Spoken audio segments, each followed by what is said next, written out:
Story লেনে আমাদের আজকের উপস্থাপনা জর্জ অরওয়েলের লেখা পৃথিবী বিখ্যাত উপন্যাস অ্যানিম্যাল ফার্ম।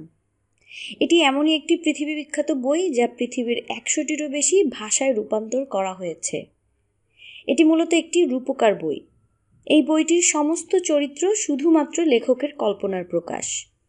তবে যে কোনো দেশে কোনো আন্দোলন পরবর্তী সময় এই বইটি সকলকে পড়ার জন্য বলা হয়ে থাকে এবং এটাও বলা হয়ে থাকে যে লেখক তার রূপকথার এই গল্পের মাধ্যমে আমাদের সমাজের প্রচলিত রাজনীতির বাস্তব চিত্র আমাদের সামনে তুলে ধরেছেন।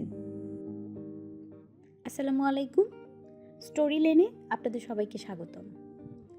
আশা করি আমাদের আগের উপস্থাপনাটি আপনাদের ভালো লেগেছে। যারা আমাদের চ্যানেলে নতুন এসেছেন তারা চ্যানেলটিকে অবশ্যই সাবস্ক্রাইব করবেন এবং আপনার পরিচিত সকলের সাথে শেয়ার করবেন। আর আমাদের ভিডিওটি ভালো লেগে থাকলে ভিডিওটিতে লাইক করতে ভুলবেন না এবং আপনাদের মূল্যবান মতামত আমাদের কমেন্ট সেকশনে জানাবেন। এছাড়াও আপনারা চাইলে আপনাদের আশেপাশে ঘটে যাওয়া সত্য ভৌতিক ঘটনা অথবা আপনাদের নিজেদের লেখা হরর, মিস্ট্রি, থ্রিলার অথবা যে কোনো জনরার ঘটনা আমাদের লিখে পাঠাতে পারেন। আমরা সেটি আমাদের চ্যানেলের মাধ্যমে এপিসোড আকারে প্রকাশ করব। আমাদের ঘটনা পাঠানোর জন্য ইমেল অ্যাড্রেস আমাদের ডেসক্রিপশন বক্সে দেয়া থাকবে। ধন্যবাদ। শুরু করছি অ্যানিম্যাল ফার্ম উপন্যাসটির দ্বিতীয় পর্ব। দেখতে দেখতে শীতকাল এসে গেল। সব কিছু ঠিকমতোই চলছে, কেবল মলি একটু ঝামেলা করছে। রোজ কাজে যেতে দেরি করে সে। অজুহাত দেখায় ঘুম পেয়েছিল বলে। শরীরের নানান জায়গায় অদ্ভুত সব অসুখ, যদিও স্বাস্থ্যটা বরাবরই ভালো তার। এরকম নানা অজুহাতে কাজ ফাঁকি দিয়ে চলে যেত সে পুকুরের ধারে। পানিতে মনোযোগ দিয়ে নিজের ছায়া দেখত। একদিন দেখা গেল উঠানে প্রফুল্ল চিত্তে লেজ নাড়িয়ে খড় চিবুচ্ছে মলি। ক্লোভার ডাকলো, মলি, তোমাকে কিছু বলার আছে আমার। আজ সকালে দেখলাম তুমি ফক্সউইডের সীমানা ঘেঁষে দাঁড়িয়েছিলে। মিস্টার পিলকিংটনের একজন লোক তখন বেড়ার ধারে দাঁড়িয়েছিল। অনেক দূর থেকে দেখছিলাম আমি। মনে হলো না, আমি নীতি লোকটা তোমার সঙ্গে কথা বলছিল, নাকে হাত বুলিয়ে আদর করছিল। এসবের মানে কি? না, এসব সত্যি নয়, আমি ওদিকে যাইনি, ফুপিয়ে উঠল মলি। সামনের দুপা তুলে মাটি আছড়াতে লাগলো। মলি, আমার দিকে তাকাও। শপথ করে বলো তো, লোকটা তোমার নাকে হাত বুলিয়ে দেয়নি? না, প্রতিবাদ করল মলি, কিন্তু ক্লোভারের মুখের দিকে তাকাতে পারল না। পর মুহূর্তে লাফিয়ে উঠান ডিঙিয়ে মাঠের দিকে চলল সে। একটা ভাবনা খেলে গেল ক্লোভারের মনে। কাউকে কিছু না বলে আস্তাবলের দিকে চলল সে। মলির শোবার জায়গায় খড় উল্টে দেখল সেখানে লুকিয়ে রাখা হয়েছে একদল চিনি আর রঙিন ফিতে। এর 3 দিন পর উধাও হয়ে গেল মলি। অনেক দিন তার কোনো খবর পাওয়া গেল না। কয়েক সপ্তাহ পর কবুতর খবর নিয়ে এলো, মলিকে তারা উইলিংডনে দেখেছে। ঘোড়া গাড়িতে জুড়ে দেয়া হয়েছে তাকে। গাড়িটা দাঁড়িয়েছিল একটা সরাইখানার সামনে। লালমুখ মোটা একজন লোক, দেখে মনে হচ্ছিল সরাইখানার মালিক। মলিকে আদর করে চিনি খাওয়াচ্ছিল। পিছে নতুন আচ্ছাদন আর গলায় লাল ফিতে। ভীষণ আনন্দিত দেখাচ্ছিল মলিকে। এরপর কোনো জন্তু আর মলির নাম কখনো মুখে আনেনি। জানুয়ারি মাসে আবহাওয়া ভীষণ খারাপ হয়ে গেল। মাটি হয়ে উঠল লোহার মতো শক্ত। জমিতে কোনো ফসল জন্মালো না। বার্নে অনেকবার সভা ডাকা হলো। শুয়োরেরা ব্যস্ত রইল আগামী মৌসুমের পরিকল্পনা প্রণয়নের কাজে। তারা খামারের নীতি নির্ধারণ করবে। এটা প্রায় একটা নিয়মে দাঁড়িয়ে গেল। অবশ্য সব সিদ্ধান্ত সংখ্যাগরিষ্ঠ ভোটে অনুমোদিত হতে হবে। এই নিয়মে হয়তো সব কিছু ভালোই চলত, যদি স্নোবল আর নেপোলিয়নের মধ্যে বিবাদ না বাধত। যেখানে মতানৈক্যের অবকাশ আছে সেখানে তাদের মতৈক্যের কথা চিন্তাই করা যায় না। যদি একজন বলে এই জমিতে বালি লাগানো হবে, তবে অপরজন বলে গম লাগানো হবে। যদি একজন বলে এই জমি বাঁধাকপির জন্য উপযুক্ত, তবে অপরজনের অভিমত হচ্ছে এখানে মূলো ছাড়া আর কিছুই জন্মাবে না। দুজনেই নিজ নিজ মতে অটল থাকত, আর ভয়াবহ তর্কযুদ্ধ বেঁধে যেত।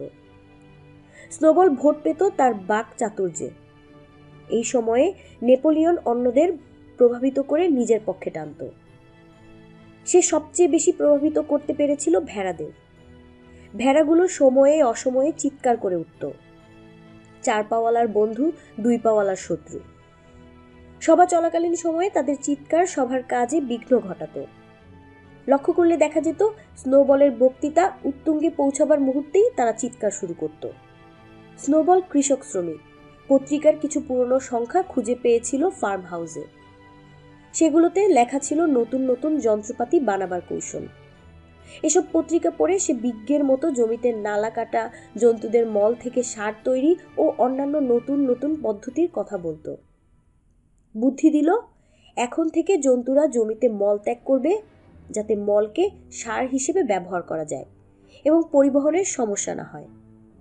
নেপোলিয়নের এরকম কোনো পরিকল্পনা নেই। তার মন্তব্য, স্নোবলের বুদ্ধিতে কোনো কাজ হবে না। সব কিছুতেই তার ধীর ও নিশ্চিন্ত ভঙ্গি দেখে মনে হতো সে নিজে অন্য কোনো পরিকল্পনা করছে। কিন্তু উইন্ডমিল প্রশ্নে তাদের বিতর্কের তিক্ততা অতীতের সব কিছু ছাড়িয়ে গেল। চাষের জমি থেকে অল্প দূরে টিলার মতো একটা জায়গা। অনেক দেখে শুনে স্নোবল ঘোষণা করল, এখানেই উইন্ডমিল তৈরি হবে। উইন্ডমিল থেকে উৎপন্ন বিদ্যুতে ডায়নামো চলবে। গোয়াল ঘরে বাতি জ্বলবে, শীতকালে উত্তাপ যোগাবে। করাত, ঘাস কাটা, অস্ত্র, দুধ দোয়ানোর যন্ত্রও চলবে। যন্ত্ররা এসব কথা আগে কখনো শোনেনি। খামারটা ছিল পুরনো ধাঁচের। পত্রিকার পাতায় এসব যন্ত্রপাতির ছবি দেখে সবাই অবাক হয়ে গেল। বিস্মিত হয়ে শুনল, যন্ত্রপাতি এখন থেকে তাদের সব কাজ করে দেবে।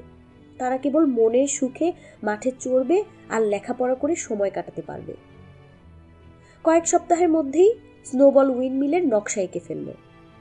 যন্ত্রপাতির বিবরণ পাওয়া গেল, গৃহস্থলীর কাজের 1000 রকম যন্ত্র।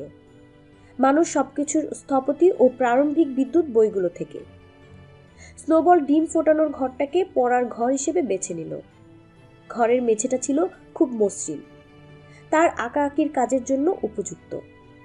ঘন্টার পর ঘন্টা সেখানে সে পড়াশোনা করত।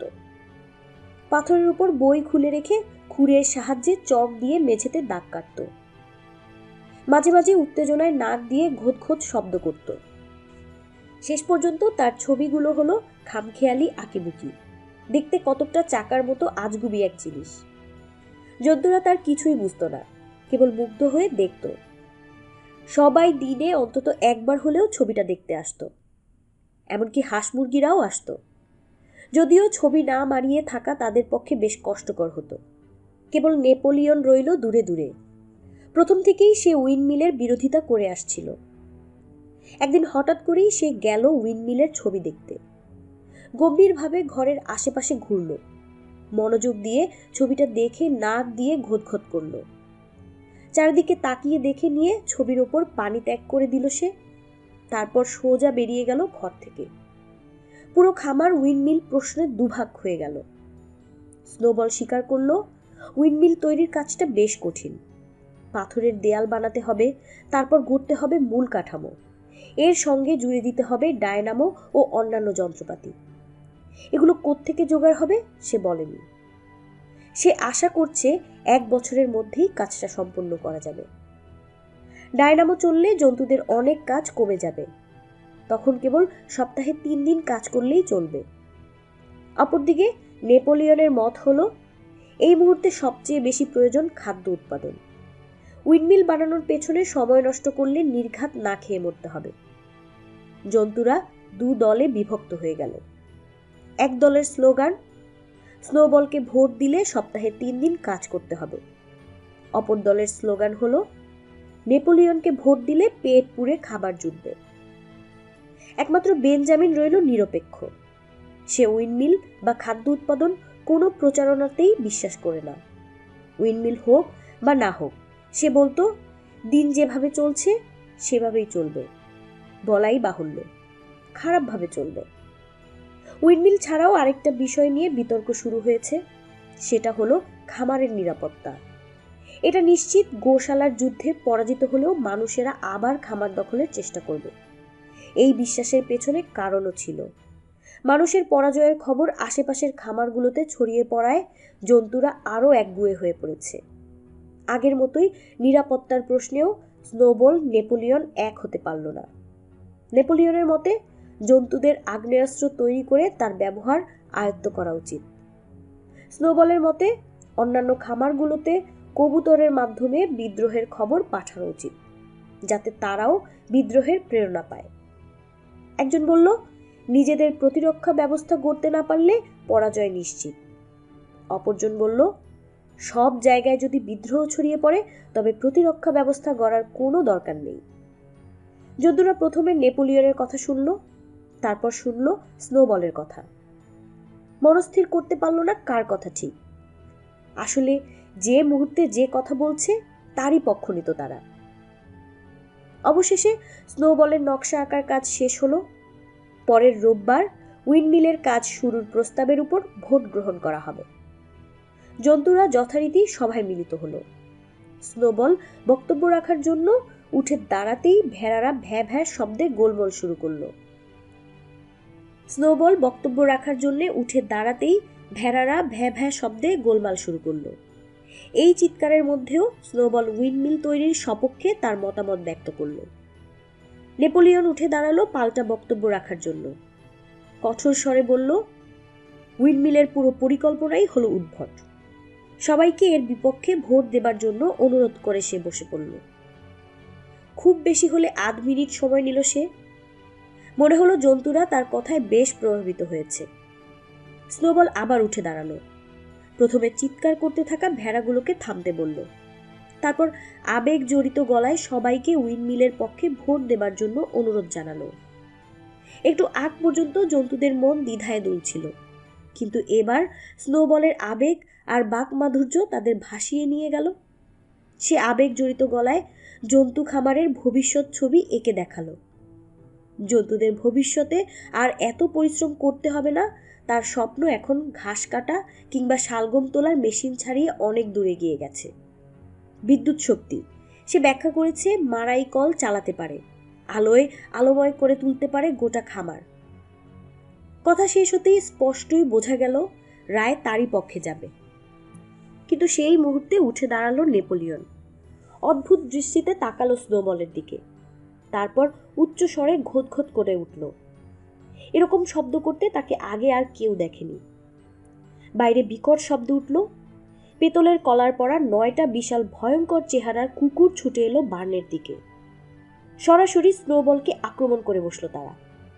লাফিয়ে কোনো মতে তাদের ধারালো দাঁতের কবল থেকে নিজেকে রক্ষা করলো স্নোবল। পর মুহূর্তে দরজার দিকে ছুটে গেল সে।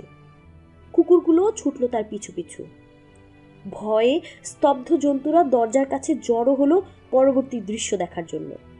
স্নোবল সবজি ক্ষেতের মধ্য দিয়ে সোজা রাস্তার দিকে ছুটছিল।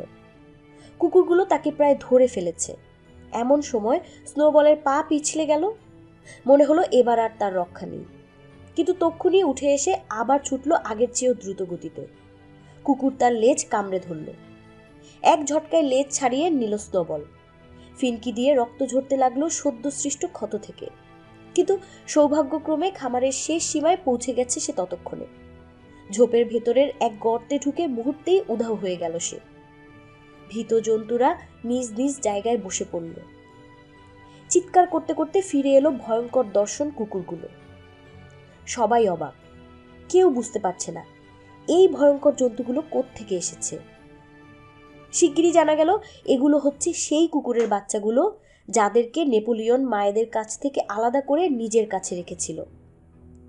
এখনো তারা পূর্ণবয়স্ক হয়নি, কিন্তু দেখতে হয়েছে বিকট ও ভয়াল। সবাই লক্ষ্য করলো আগে মিস্টার জোন্সকে দেখে কুকুরগুলো যেমন লেজ নাড়াতো, তেমনি এরাও নেপোলিয়নের পায়ের কাছে বসে লেজ নাড়াচ্ছে। কুকুরদের সঙ্গে নিয়ে বার্নের উঁচু প্ল্যাটফর্মে বসলো নেপোলিয়ন। এখানে বসেই বুড়ো মেজর একদিন তাদের স্বাধীনতার স্বপ্ন দেখিয়েছিল। নেপোলিয়ন ঘোষণা করল, এখন থেকে রোববারে কোনো সভা হবে না, এর কোনো প্রয়োজন নেই। এ শুধুই সময়ের অপচয়।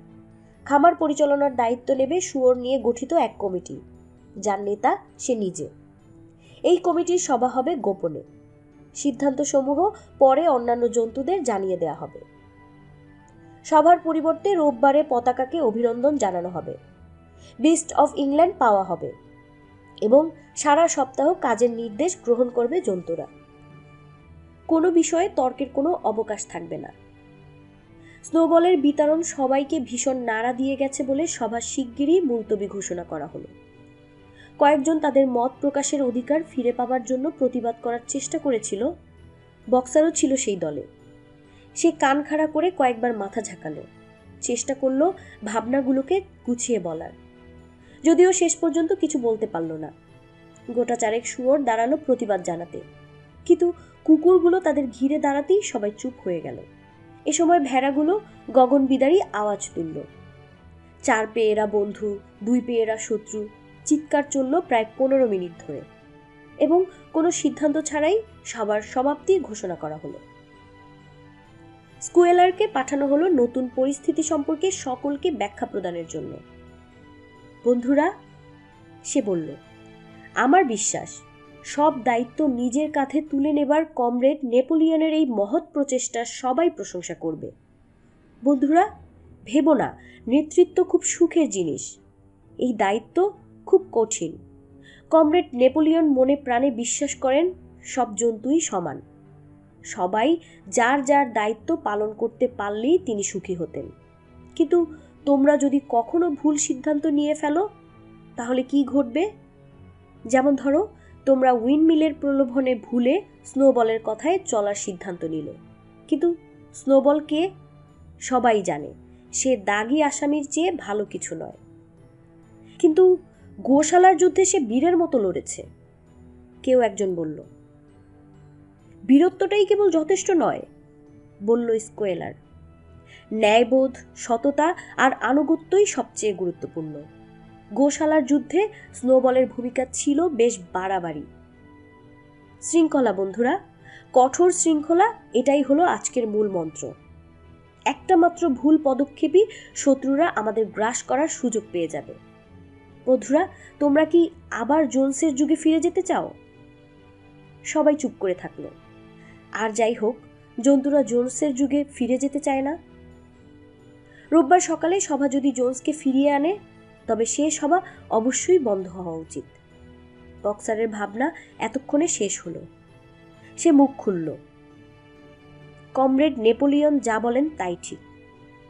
এরপর থেকে তার ব্যক্তিগত নীতি হলো দুটো: কমরেড নেপোলিয়ন যা বলেন তাই ঠিক, আর আমি আরো বেশি পরিশ্রম করব। দিনে দিনে আবহাওয়া ভালো হতে শুরু করলো। বসন্ত সমাগত প্রায়। স্নোবলের পড়ার ঘরে তালা ঝুলিয়ে দেয়া হলো এবং মেঝে থেকে তার আঁকা নকশাগুলো ঘষে তুলে ফেলা হলো। জন্তুরা রোববার সকালে বার্নে জড়ো হয়ে সারা সপ্তাহের কাজের নির্দেশ নিতে শুরু করলো।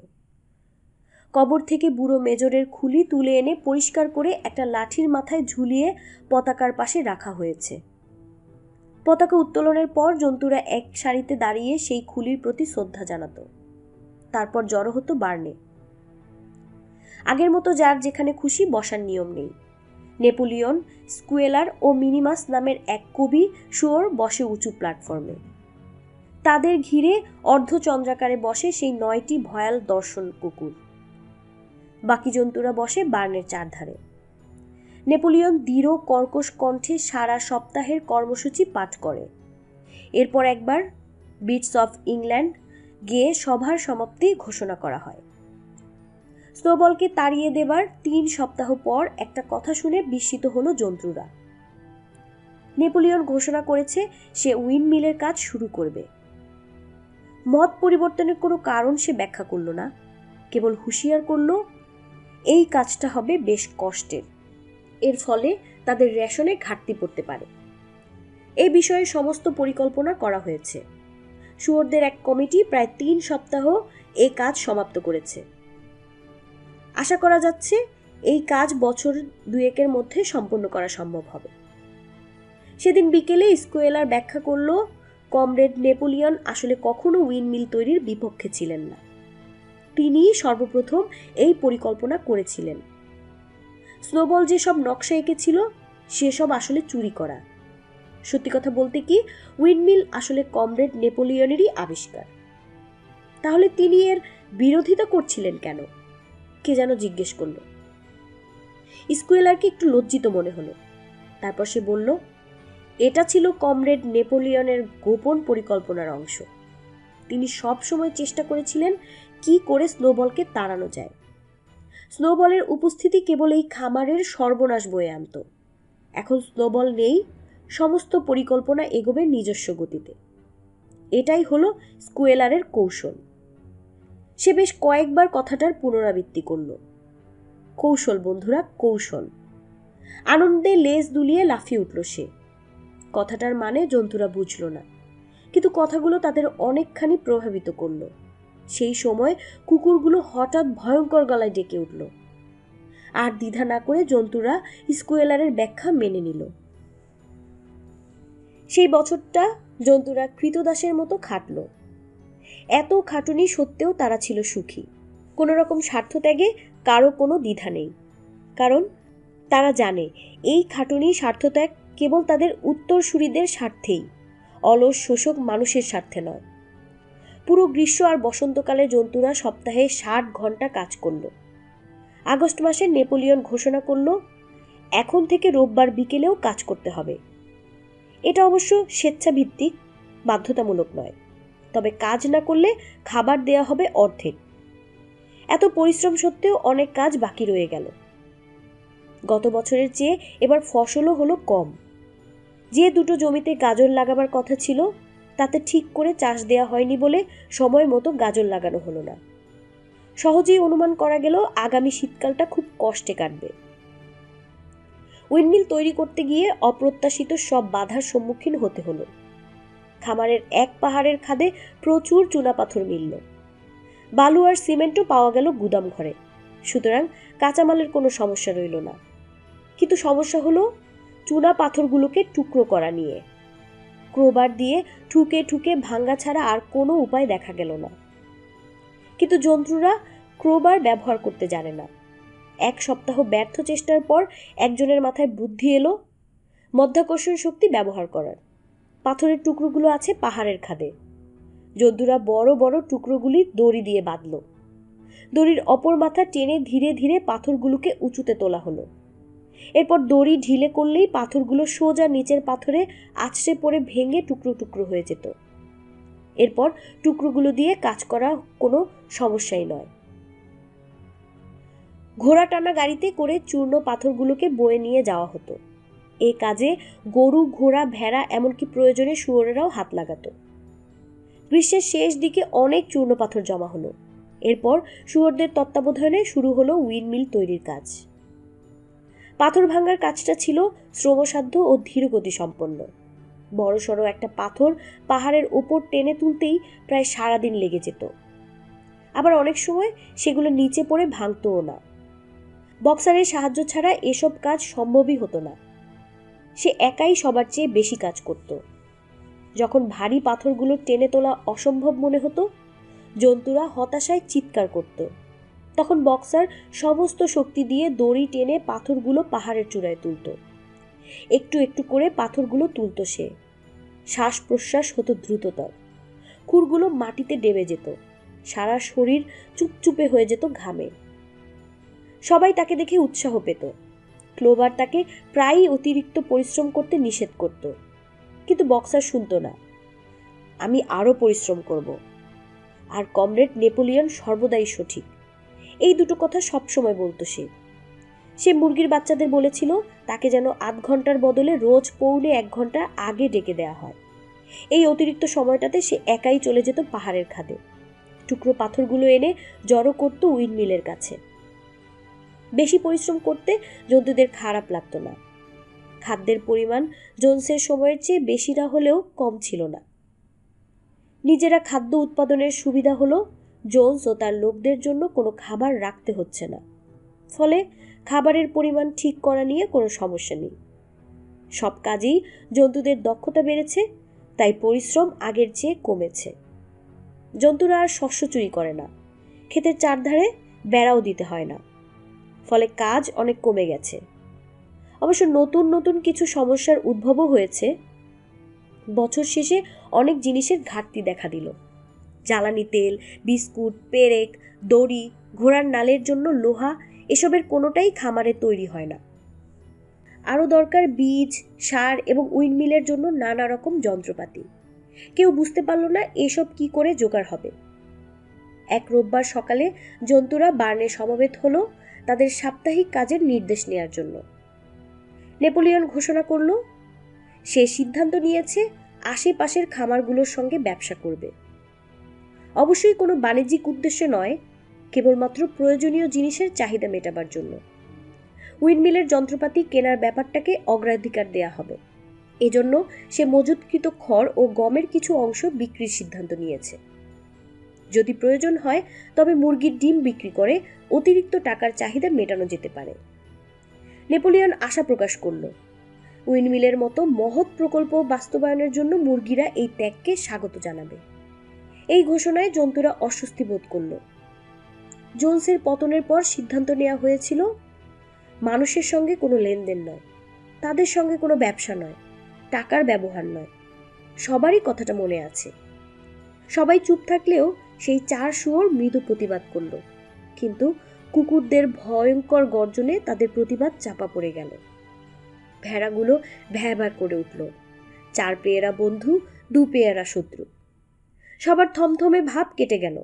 নেপোলিয়ন তার খুরে শব্দ তুলে ভেড়াদের থামতে বলল, জানালো এ ব্যাপারে সমস্ত প্রস্তুতি নেওয়া হয়ে গেছে।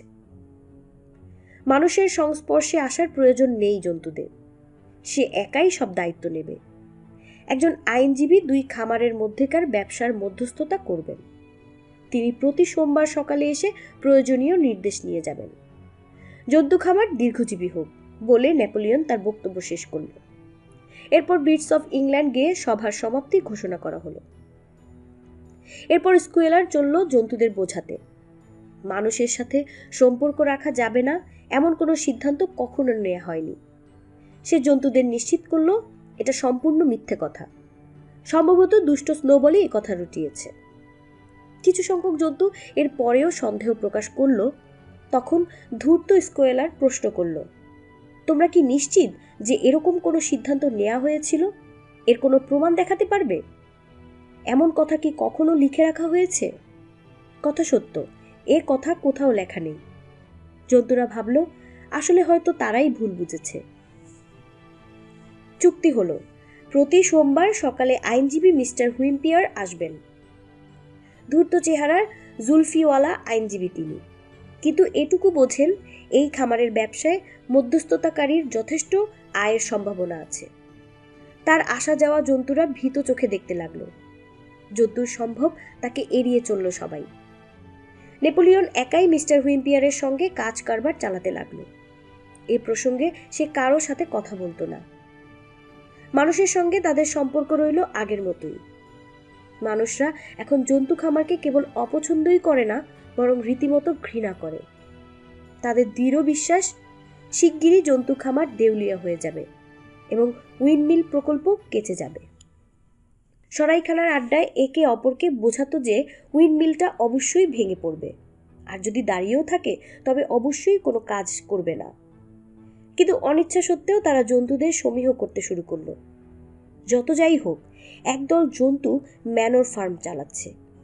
তারা নিজের অজান্তেই ম্যানর ফার্মকে জন্তু খামার বলে ডাকতে শুরু করলো।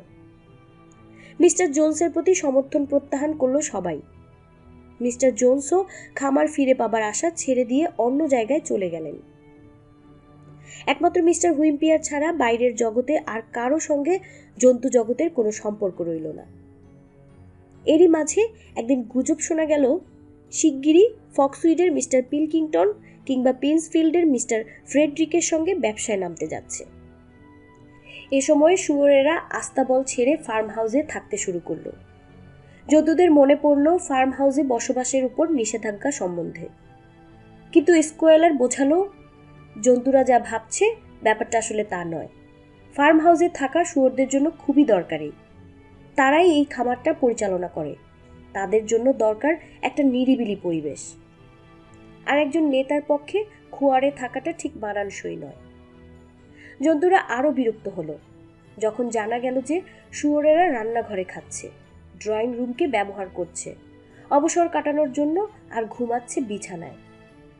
বক্সার সেই আগের মতো কমরেড নেপোলিয়ন সর্বদাই ঠিক, এই আপ্তবাক্য আউড়ে চুপ করে থাকল। কিন্তু ক্লোভার বিছানা ব্যবহারের ওপর সুস্পষ্ট নিষেধাজ্ঞার কথা মনে করতে পারল। বার্নের দেয়ালে লেখা নীতিগুলো পড়তে গেল সে, কিন্তু পড়তে না পেরে ডাকলো মুরিয়েলকে। মুরিয়েল, সে বলল, আমাকে 4 নম্বর নিয়মটা একটু পড়ে শোনাবে? এতে বোধহয় জন্তুদের জন্য বিছানা নিষিদ্ধ ঘোষণা করা হয়েছিল। মুরিয়েল কষ্ট করে লেখাটা পড়ল। এতে বলা হয়েছে, কোনো জন্তু বিছানায় চাদর বিছিয়ে ঘুমাতে পারবে না। 4 নম্বর নিয়মে কোনো চাদরের কথা ছিল কিনা মনে করতে পারল না ক্লোভার, কিন্তু লেখা যখন আছে তখন ভুলটা তারই। এ সময় কয়েকটা কুকুর সহকারে স্কোয়েলার যাচ্ছিল সে পথে। সে পুরো ব্যাপারটা একটা ব্যাখ্যা দিল। তোমরা নিশ্চয়ই শুনেছ, সে বলল, শুয়োরেরা এখন বিছানায় ঘুমাচ্ছে। কিন্তু কেন ঘুমাবে না? বিছানার ব্যাপারে তো কখনো কোনো নিষেধাজ্ঞা ছিল না। বিছানা হলো ঘুমাবার জায়গা, খড়ের গাদাও তো একরকম বিছানা। নিষেধাজ্ঞা ছিল চাদরের উপর। চাদর হলো মানুষের আবিষ্কার। বিছানা থেকে আমরা চাদর সরিয়ে ফেলেছি। আমরা ঘুমাই কম্বল বিছিয়ে, তাতেও বেশ আরাম হয়, এবং এটুকু আরাম আমাদের প্রাপ্য, কারণ আমরা মগজ খাটিয়ে সব কাজ করি। বিনিময়ে তোমরা নিশ্চয়ই এই অধিকারটুকু কেড়ে নেবে না। তোমরা কি চাও, জোন্স আবার ফিরে আসুক? জন্তুরা স্কুয়েলারের কথা সমর্থন করল। শুয়োরদের বিছানা ঘুমানো নিয়ে আপত্তি তুলল না কেউ। আরো কদিন পর ঘোষণা করা হলো, শুয়োরেরা অন্য জন্তুদের চেয়ে 1 ঘন্টা পরে ঘুম থেকে উঠবে। এ নিয়েও কোনো আপত্তি উঠল না। শরৎকাল এলো। জন্তুরা অতি পরিশ্রমে ক্লান্ত কিন্তু সুখী। গত বছরটা তাদের বেশ কষ্টে কেটেছে। খড় আর শস্য বিক্রির পর শীতকালের জন্য আর বেশি খাবার রইল না। কিন্তু তাদের সমস্ত কষ্ট ভুলিয়ে রাখল উইন্ডমিল। উইন্ডমিলের কাজ প্রায় অর্ধেক শেষ হয়েছে। শস্য কাটার পর আবহাওয়া হয়ে উঠল ঝকঝকে সুন্দর। জন্তুরা আগের চেয়েও বেশি পরিশ্রম করতে শুরু করলো। উইন্ডমিলের ফুটখানেক দেয়াল তোলা হয়েছে। বক্সার রাতের বেলা চাঁদের আলোয় কাজ করতে শুরু করলো। অবসর সময়ে জন্তুরা উইন্ডমিলের চারধারে ঘুরে ঘুরে দেখত। নিজেদের শক্তি, বুদ্ধিমত্তা নিয়ে গর্ববোধ করত। বলতো, এত সুন্দর জিনিস তারা আর কখনো বানাতে পারবে না। শুধু বুড়ো বেঞ্জামিন নিস্পৃহ। মাঝে মাঝে ব্যঙ্গ করে বলে, গাধারা অনেক দিন বাঁচে। নভেম্বর এলো, এলোমেলো দুরন্ত দক্ষিণ পশ্চিমা বাতাস নিয়ে। উইন্ডমিলের কাজ সাময়িকভাবে বন্ধ রাখা হলো। বাতাসে অতিরিক্ত আর্দ্রতার কারণে সিমেন্ট মেশানো যাচ্ছে না। এক রাতে এলো ঝড়। ভয়ঙ্কর সেই ঝড়ে ফার্ম হাউসের ভিত কেঁপে উঠল। বার্নের ছাদ ধসে গেল। মুরগিরা ভয়ে তার স্বরে চিৎকার করতে লাগলো, কারণ তারা নাকি গুলির শব্দ শুনেছে। সকালবেলা ঝড় থামল। জন্তুরা বাইরে বের হলো। পুরো খামারের অবস্থা লণ্ডভণ্ড। পতাকা ধুলায় লুটাচ্ছে। বাতাস এলম গাছটাকে মূলোর মতো উপড়ে ফেলে দিয়েছে। কিন্তু সবচেয়ে মর্মান্তিক দৃশ্য, উইন্ডমিল ধ্বংস হয়ে গেছে। অকুস্থলে জড়ো হলো সবাই। নেপোলিয়নও আছে তাদের মধ্যে। তাদের এত পরিশ্রমের ফসল মাটিতে মিশে গেছে। হতাশায় কারো গলায় কথা ফুটল না। কেবল বিষণ্ণ গলায় ফোঁপাতে লাগলো সবাই। নেপোলিয়ন অস্থির পায়ে হেঁটে বেড়াতে লাগলো। মাঝে মাঝে নাক দিয়ে ঘুঁতঘুঁত শব্দ করছে। দ্রুত এদিক সেদিক লেজ নাড়ছে। চিন্তা করছে নেপোলিয়ন। এটা তারই লক্ষণ। হঠাৎ থেমে গেল সে, যেন বুঝে ফেলেছে পুরো ব্যাপারটা। বন্ধুরা, তোমরা জানো এজন্য দায়ী কে? জানো কোন শত্রু এসে রাতের আধারে উইন্ডমিল গুড়িয়ে দিয়ে গেছে? স্নোবল। সে গলার স্বর আরও এক ধাপ চড়ালো। স্নোবল করেছে এই কাজ। শুধুমাত্র হিংসার বশে আমাদের 1 বছরের পরিশ্রমের ফসল এক রাতে ধ্বংস করেছে সে। বন্ধুরা, আমি এই মুহূর্তে স্নোবলের মৃত্যুদণ্ড ঘোষণা করছি। যে তাকে জীবিত অবস্থায় ধরে আনতে পারবে, তাকে 2য় শ্রেণীর বীর উপাধিতে ভূষিত করা হবে, আর পুরস্কার দেয়া হবে 1 বুশেল আপেল। জন্তুরা শুনে আহত হলো। স্নোবল এত খারাপ কাজ করতে পারে? ঘৃণা মিশ্রিত ক্রোধ প্রকাশ করলো সবাই। ভাবতে শুরু করলো কি করে তাকে জীবিত অবস্থায় ধরা যায়। একটু পরেই টিলার আশেপাশে শুয়োরের পায়ের দাগ আবিষ্কৃত হলো। মাত্র কয়েক গজ অনুসরণ করা গেল সেই পদচিহ্ন। অনুমানে বোঝা গেল পদচিহ্ন মিলিয়ে গেছে ঝোপের ভেতরের এক গর্তের দিকে। নেপোলিয়ন ঘোত করে বলল, এগুলো স্নোবলের পায়ের ছাপ। তার ধারণা স্নোবল ফক্সউইট থেকে এসেছিল হামলা চালাতে। আর দেরি নয় বন্ধুরা, নেপোলিয়ন পদচিহ্নগুলো পরীক্ষা শেষ করে বলল, অনেক কাজ পড়ে আছে। কাল সকালেই আমরা আবার নতুন করে উইন্ডমিল তৈরির কাজ শুরু করব। পুরো শীতকালটা আমরা কঠোর পরিশ্রম করব। রোদ বৃষ্টি যাই হোক না কেন, পাজি হতচ্ছাড়াটাকে দেখিয়ে দেব অত সহজে আমরা হাল ছাড়ছি না। এই কথার কোনো হেরফের হবে না। এগিয়ে চলো বন্ধুরা, উইন্ডমিল দীর্ঘজীবী হোক, জন্তু খামার দীর্ঘজীবী হোক। শীতকালটা দুর্যোগ বয়ে নিয়ে এলো। তুষার ঝড় আর শিলাবৃষ্টি চলল ফেব্রুয়ারির শেষ পর্যন্ত। নতুন করে উইন্ডমিলের কাজ শুরু করলো জন্তুরা। এজন্য কঠোর পরিশ্রম করছে সবাই। তারা জানে বাইরের পৃথিবীর হিংসুটে মানুষগুলো তাদের কার্যকলাপ উদ্গ্রীব হয়ে দেখছে। ব্যর্থ হলে তাদের কাছে মুখ দেখানোর জো থাকবে না। মানুষের বিশ্বাস স্নোবল উইন্ডমিল ধ্বংস করেনি, উইন্ডমিল ধসেছে ঝড়ে। কারণ দেয়ালটার গাঁথনি যথেষ্ট মজবুত ছিল না। যদ্দুরা বিশ্বাস করল না সে কথা, তবুও এবার দেয়ালটা আগের 18 ইঞ্চির বদলে 3 ফুট পুরু করে গাঁথা হলো। তার মানে আগের চেয়ে দ্বিগুণ পাথরের প্রয়োজন। তুষারে চুনাপাথরের খনি ঢেকে গেল, ফলে কাজ এগোলো না। জন্তুরা উৎসাহ হারিয়ে ফেলেছিল। ঠান্ডা ও খিদেয় তারা ক্লান্ত, শুধু বক্সার ও ক্লোভারের কোনো ক্লান্তি নেই। স্কুয়েলার জন্তুদের উৎসাহ দেবার জন্য মাঝে মাঝে শ্রমের মর্যাদার উপর লম্বা চওড়া বক্তৃতা দিত, কিন্তু জন্তুরা তার বক্তৃতার চেয়ে বরং বক্সার ক্লোভারকে দেখেই বেশি উৎসাহ পেত। জানুয়ারি মাসে খাদ্যাভাব দেখা দিল। দৈনিক খাদ্যের বরাদ্দ কমিয়ে দেয়া হলো। ঘোষণা করা হলো এরপর থেকে রেশনের শস্যের বদলে আলু দেয়া হবে। কিন্তু আলুগুলো ভালো মতো ঢেকে রাখার পরও পচে গেছে। খুব অল্প সংখ্যকই আছে খাওয়ার যোগ্য। কদিন পর কেবল খড় ও খৈল ছাড়া আর কিছুই রইল না। সবাই বুঝল সামনের দিনগুলো কাটাতে হবে অনাহারে। খাদ্যাভাবের ব্যাপারটা মানুষের কাছ থেকে লুকিয়ে রাখা জরুরি হয়ে পড়ল। এমনিতেই উইন্ডমিলের ব্যাপারটা নিয়ে নানা রকম কেচ্ছা ছড়িয়েছে। গুজব রটেছে জন্তুরা দুর্ভিক্ষ আর রোগে মারা যাচ্ছে, নিজেরা মারামারি করছে, স্বজাতির মাংস খাচ্ছে এবং শিশু হত্যার মতো জঘন্য কাজ করছে। নেপোলিয়ন বোঝে আসল অবস্থার কথা জানাজানি হলে পরিস্থিতি আরও খারাপ হবে। সে বুদ্ধি আঁটল, মিস্টার হুইম্পিয়ারের মাধ্যমে মানুষের ধারণা বদলে দেয়া হবে। খামারের অন্য জন্তুদের সাথে ভদ্রলোকের কোনো সম্পর্ক নেই। একদিন একদল ভেড়া আইনজীবীর সাথে দেখা করে জানালো খামারে কোনো খাদ্যাভাব নেই। নেপোলিয়নের নির্দেশে আগেই খালি ব্যারেলগুলো বালি দিয়ে ভর্তি করে তার উপর খানিকটা শস্য ছড়িয়ে রাখা হয়েছিল।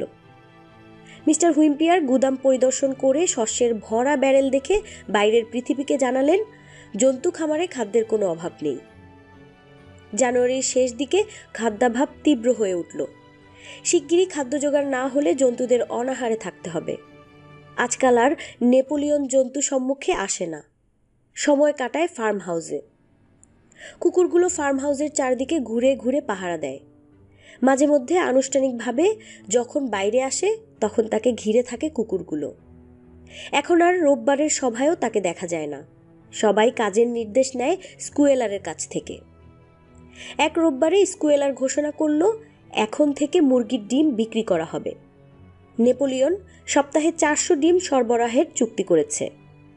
এই ডিম বিক্রির অর্থে খাদ্য কেনা হবে। ঘোষণা শুনে মুরগিরা বিক্ষোভে ফেটে পড়ল। এ কথা তাদের আগেও জানানো হয়েছে, কিন্তু কেউ ভাবেনি সত্যি এর প্রয়োজন হবে।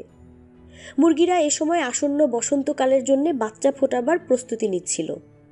এ সময় ডিম বিক্রি মুরগি হত্যার শামিল।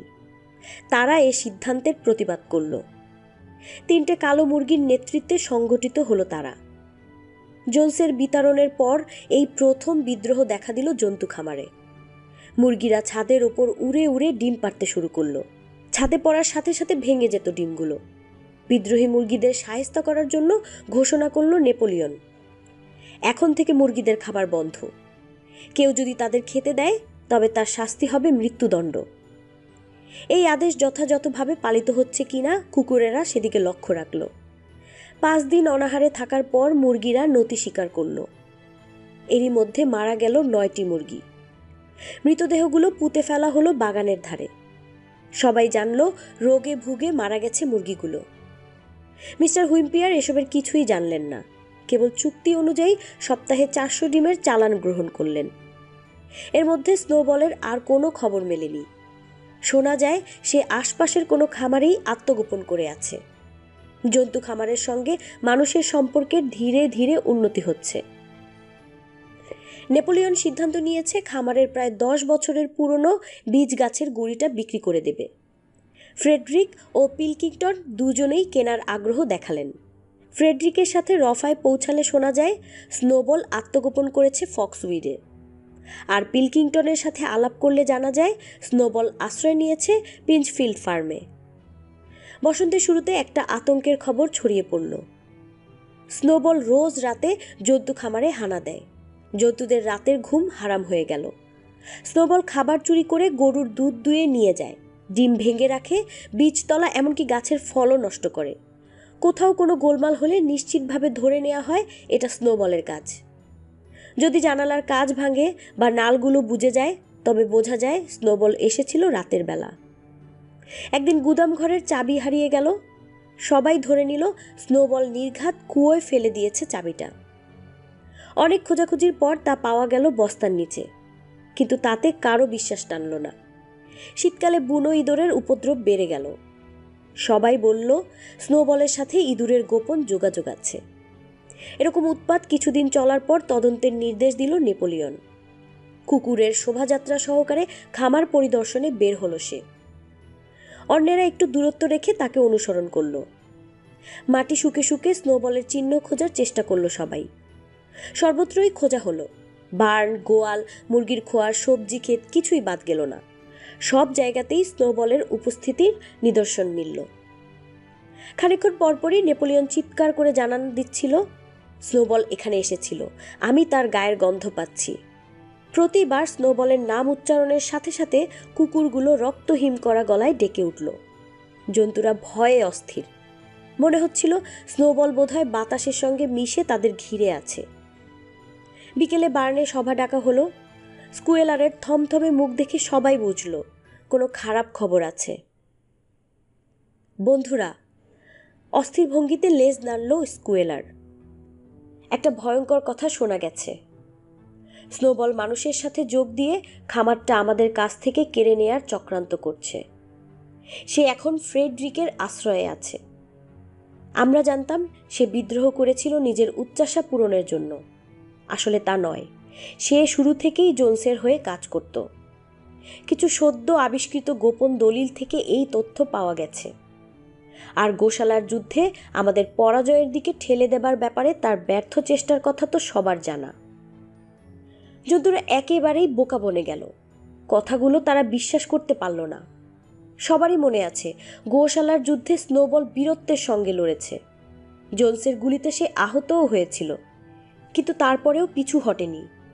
কারো মাথায় এলো না কি করে স্নোবল জোনসের পক্ষ নিয়েছিল। স্বল্পভাষী বক্সারও বোকা হয়ে গেল। পা মুড়ে চোখ বুজে খানিকক্ষণ চিন্তা করে বলল, আমি এসব বিশ্বাস করি না। স্নোবল যুদ্ধে বীরের মতো লড়েছে। আমরা তাকে প্রথম শ্রেণীর জন্তুবীর উপাধিতে ভূষিত করেছিলাম, তাই না? পুরো ব্যাপারটা আমরা ভুল বুঝেছিলাম। গোপন দলিল থেকে জানা গেছে সে বরাবরই আমাদের বিপক্ষে ছিল। যুদ্ধে সে মারাত্মকভাবে আহতও হয়েছিল, প্রতিবাদ করল বক্সার। সবাই দেখেছে তার গা থেকে রক্ত ঝরছিল। সেটাও ছিল তার পরিকল্পনার অংশ, চিৎকার করল স্কুয়েলার। জোনসের গুলি তার গায়ে কেবল আঁচড় কেটেছিল। সে নিজে গোপন দলিলে লিখেছে এ কথা। তোমরা চাইলে দলিলগুলো দেখতে পারো, অবশ্য যদি পড়তে পারো। স্নোবলের পরিকল্পনা ছিল সঠিক মুহূর্তে শত্রুদের সংকেত দিয়ে নিজের গা বাঁচানো। সফলও হয়েছিল প্রায়, কিন্তু আমাদের নেতা কমরেড নেপোলিয়নের কারণে তার সব পরিকল্পনা ভেস্তে গেছে। সবার নিশ্চয়ই মনে আছে জোনসের দলবল উঠানে ঢুকে পড়তেই স্নোবল উল্টো দিকে দৌড় দিয়েছিল এবং অনেকেই তাকে অনুসরণ করেছিল। সবাই আতঙ্কিত হয়ে পড়েছিল, মনে হচ্ছিল পরাজয় নিশ্চিত। এমন সময় কমরেড নেপোলিয়ন জোন্সের পা কামড়ে ধরে চিৎকার করে উঠেছিলেন, মানুষের ধ্বংস হোক বলে, তোমাদের তো সেসব মনে থাকার কথা। লাফাতে লাফাতে বলল স্কুয়েলার। তার কথা শুনে জন্তুদের মনে হলো পুরো ঘটনাটা তাদের চোখের সামনে ভাসছে। মনে পড়ল সংকটময় পরিস্থিতিতে স্নোবল পালাবার চেষ্টা করেছিল, কেবল বক্সারের বিশ্বাস টলল না। স্নোবল শুরুতে মোটেই বিশ্বাসঘাতকতা করেনি। সে ঘোষণা করল, গোশালার যুদ্ধে তার ভূমিকা সত্যিই প্রশংসনীয় ছিল। আমাদের নেতা কমরেড নেপোলিয়ন ধীরে ধীরে টের পেয়েছেন স্নোবল শুরু থেকেই আমাদের বিপক্ষে ছিল, জানালো স্কুয়েলার। হয়তো, বলল বক্সার, কমরেড নেপোলিয়ন যখন বলছেন তখন তাই সত্য। এটাই আসল সত্য। সবাই লক্ষ্য করল বক্সারের দিকে কুৎসিত দৃষ্টিতে তাকিয়ে আছে স্কুয়েলার। চলে যাবার আগে আবেগপূর্ণ গলায় সে বলল, আমি সবাইকে চোখ কান খোলা রাখতে অনুরোধ করছি। আমার ধারণা আমাদের ভেতর স্নোবলের গুপ্তচর লুকিয়ে আছে। 4 দিন পর বার্নে সভা ডাকা হলো। সবাই উপস্থিত হবার পর গলায় মেডেল ঝুলিয়ে কুকুর পরিবেষ্টিত হয়ে এলো নেপোলিয়ন। পুরো সভা স্তব্ধ। নেপোলিয়নের উপস্থিত প্রমাণ করে নির্ঘাত খারাপ কিছু ঘটেছে। সবাইকে দেখে নিয়ে দৃঢ় ভঙ্গিতে দাঁড়ালো নেপোলিয়ন। নাক দিয়ে অদ্ভুত শব্দ করল। সেই শব্দ শুনে কুকুরগুলো ছুটে গেল শুয়োরদের দিকে।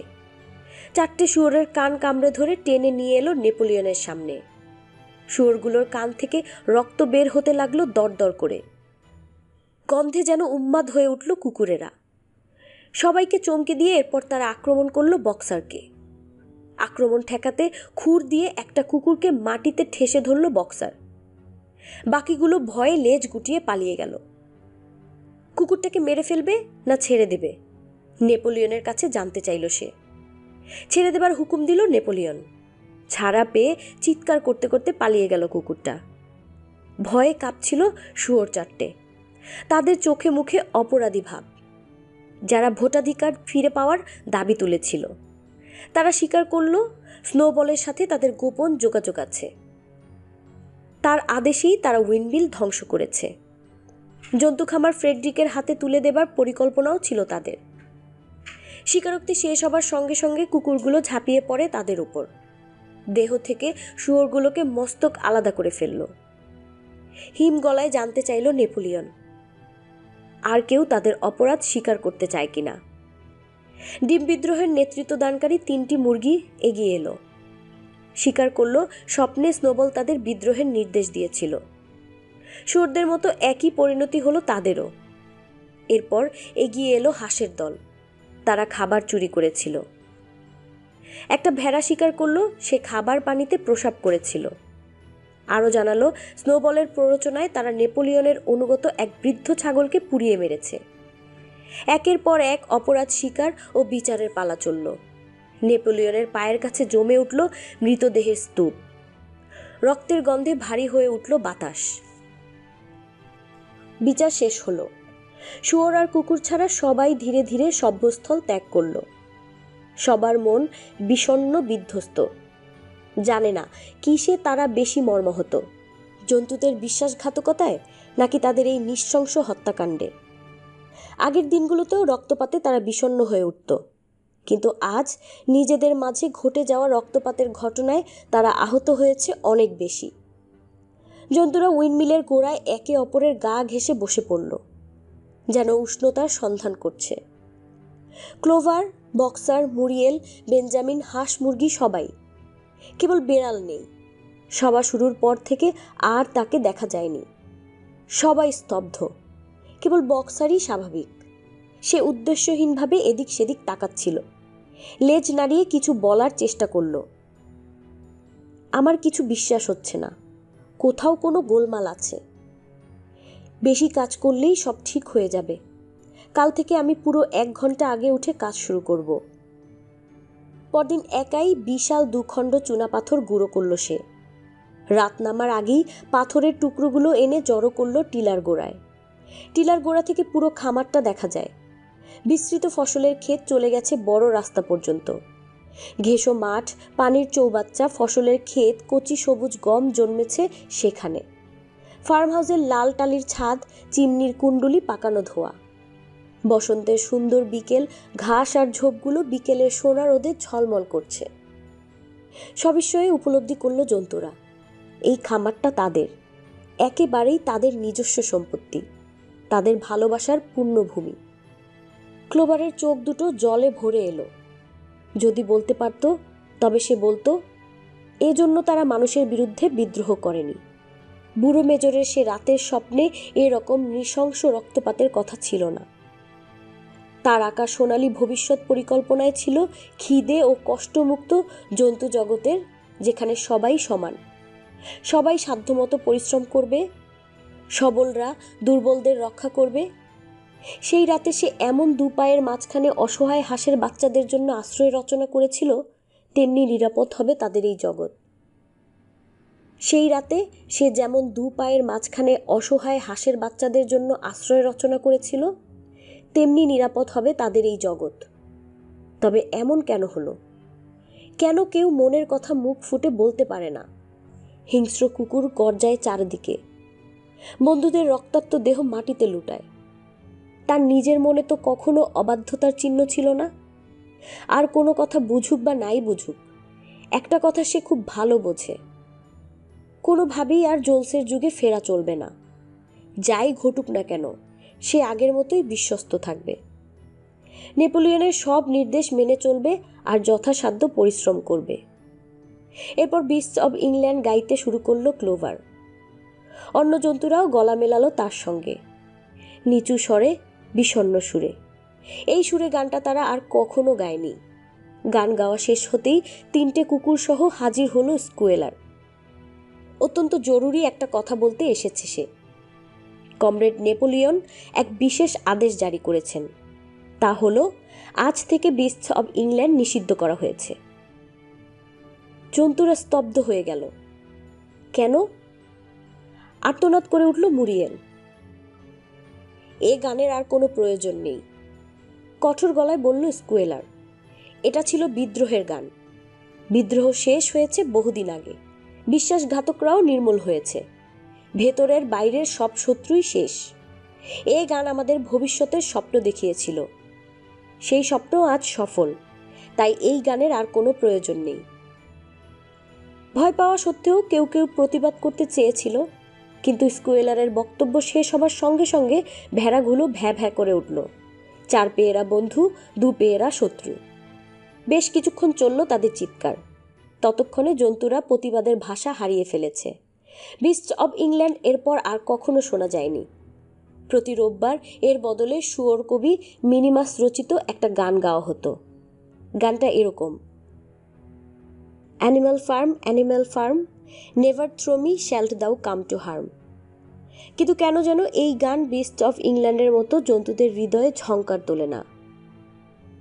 কয়েকদিন পর নিষ্ঠুর হত্যাকাণ্ডের ধকল যখন কাটিয়ে ওঠা গেল, জন্তুদের কারো কারো মনে পড়ল জন্তু মতবাদের 6 নম্বর নীতিটা ছিল জন্তুরা একে অপরকে হত্যা করতে পারবে না। যদিও শুয়োর কুকুরদের ভয়ে কেউ মুখ খুলতে সাহস পেল না, তবুও তাদের মনে হতে লাগলো কয়েকদিন আগের হত্যাকাণ্ডের সঙ্গে এই নীতি মেলে না। ক্লোভার বেঞ্জামিনকে 6 নম্বর নীতিটা পড়ে শোনাতে অনুরোধ করল। বেঞ্জামিন পড়তে অস্বীকার করায় সে ধরল মুরিয়েলকে। মুরিয়েল দেয়ালের লেখাটা পড়ে শোনালো। সেখানে উজ্জ্বল অক্ষরে লেখা আছে, জন্তুরা একে অপরকে বিনা কারণে হত্যা করতে পারবে না। কেন যেন তাদের বিনা কারণে কথাটা মনে ছিল না। সবাই স্বস্তি পেল। নিয়ম লঙ্ঘিত হয়নি। স্নোবলের সঙ্গে যোগ দেবার উপযুক্ত শাস্তিই পেয়েছে অভিযুক্তরা। গত বছরের চেয়ে বেশি পরিশ্রম করল জন্তুরা। আবার উইন্ডমিল বানালো, সেই সঙ্গে খামারের নিয়মিত কাজগুলো করা, সব মিলিয়ে খুবই খাটুনি গেল। মাঝে মাঝে জন্তুদের মনে হয় এখন তারা আগের চেয়ে অনেক বেশি কাজ করে, কিন্তু খেতে পায় জোন্সের সময়ের মতো। এক রোববার সকালে স্কুয়েলার 2 পায়ের মাঝখানে এক কাগজ ধরে রেখে এবছর উৎপাদিত শস্যের হিসেব পড়ে শোনালো। তার হিসেবে খাদ্য উৎপাদন আগের চেয়ে 100, 200, 300, এমনকি কোনো কোনো ক্ষেত্রে 500 গুণ পর্যন্ত বেড়েছে। জন্তুদের এই তথ্য অবিশ্বাস করার কোনো কারণ নেই। বিদ্রোহের আগে খামারে কী পরিমাণ ফসল ফলতো তা কারোই মনে নেই। সব রকম কাজের নির্দেশ দেয়া হতো স্কুয়েলার কিংবা অন্য কোনো শুয়োরের মাধ্যমে। নেপোলিয়ন মাসে 2-1 জন্তু সমক্ষে আসে। যখন আসে তাকে ঘিরে রাখে কুকুরগুলো। একটা কালো মোরগ সামনে থেকে কক কক শব্দে তার আগমন বার্তা ঘোষণা করে। এখন ফার্ম হাউসেও সে এক ঘরে একা থাকে, একা খায়, সর্বক্ষণ তাকে পাহারা দেয় 2টো কুকুর। দামি বাসনে খায় সে, যেগুলো এতদিন সাজানো ছিল ড্রয়িং রুমের শোকেসে। ঘোষণা করা হয়েছে এখন থেকে নেপোলিয়নের জন্মদিনেও তোপধ্বনি করা হবে। নেপোলিয়নকে এখন আর শুধু নেপোলিয়ন ডাকা হয় না, নামের আগে নেতা, কমরেড যোগ করে আনুষ্ঠানিক ভঙ্গিতে উচ্চারণ করা হয়। এছাড়া শুয়োরেরা আরও কিছু বিশেষণ ব্যবহার করে, যেমন মানবতার শত্রু, ভেড়াদের ত্রাণকর্তা, হাঁসের বন্ধু ইত্যাদি। স্কুয়েলার বক্তৃতা দেবার সময় চোখের পানিতে বুক ভাসিয়ে নেপোলিয়নের উদার হৃদয় জন্তুদের প্রতি তার ভালোবাসার কথা বর্ণনা করত। প্রতিটি সাফল্যের পেছনে নেপোলিয়নের অবদানের কথা স্বীকার করে সবাই। মুরগিরা বলে, কমরেড নেপোলিয়নের আশীর্বাদে আমরা 6 দিনে 5টা ডিম পেড়েছি। গাভীরা চৌবাচ্চার পানি খেয়ে বলে, কমরেড নেপোলিয়নের যোগ্য নেতৃত্বের জন্যই পানি এত মিষ্টি। জন্তুদের অনুভূতির কথা শুয়োর কবি মিনিমাস তার রচিত কমরেড নেপোলিয়ন নামের এক কবিতায় তুলে ধরেছে। কবিতাটা বার্নের দেয়ালে 7 নীতিমালার পাশে বড় অক্ষরে লিখে রাখা হলো। তার উপর আঁকা হলো সাদা রঙের নেপোলিয়নের ছবি। আঁকলো স্কুয়েলার। ওদিকে মিস্টার হুইম্পিয়ারের মধ্যস্থতায় মিস্টার ফ্রেডরিক ও মিস্টার পিলকিংটনের সঙ্গে জটিল আলোচনা চালাচ্ছে নেপোলিয়ন। গাছের গুঁড়িটা এখনও বিক্রি হয়নি। মিস্টার ফ্রেডরিকই কিনতে বেশি আগ্রহী, কিন্তু দাম বলছেন কম। এ সময় গুজব রটে গেল মিস্টার ফ্রেডরিক জন্তু খামারে আক্রমণের ফন্দি আঁটছেন। তিনি নাকি উইন্ডমিলের ধ্বংস দেখতে চান। আরও জানা গেল স্নোবল তার আশ্রয়েই আছে। গ্রীষ্মের মাঝামাঝি সময়ে নেপোলিয়নকে হত্যার নতুন এক ষড়যন্ত্র উদ্ঘাটিত হলো। 3টে মুরগি এই ষড়যন্ত্রের দায়িত্ব স্বীকার করল। তৎক্ষণাৎ তাদের মৃত্যুদণ্ড কার্যকর করা হলো। নেপোলিয়নের নিরাপত্তা ব্যবস্থা আবার ঢেলে সাজানো হলো। রাতের বেলা তাকে এখন পাহারা দেয় 4টে কুকুর, আর শুয়োর পিঙ্কি তার খাবারে বিষ মেশানো হয়েছে কিনা পরীক্ষা করে। কিছুদিন পর সবাই শুনল মিস্টার পিলকিংটনের কাছে গুঁড়িটি বিক্রির সিদ্ধান্ত নেওয়া হয়েছে। মিস্টার হুইম্পিয়ারের মাধ্যমে সব আলোচনা চললেও নেপোলিয়ন ও মিস্টার পিলকিংটনের মধ্যে প্রায় বন্ধুত্বের সম্পর্ক গড়ে উঠল। মানুষ হিসেবে সে মিস্টার পিলকিংটনকে অবিশ্বাস করত, কিন্তু মিস্টার ফ্রেডরিককে করত রীতিমতো ঘৃণা। গ্রীষ্মকাল বয়ে চলল। উইন্ডমিলের কাজও প্রায় শেষের দিকে। জন্তু খামার আক্রমণের গুজবটা দিনে দিনে আরও জোরালো হচ্ছে।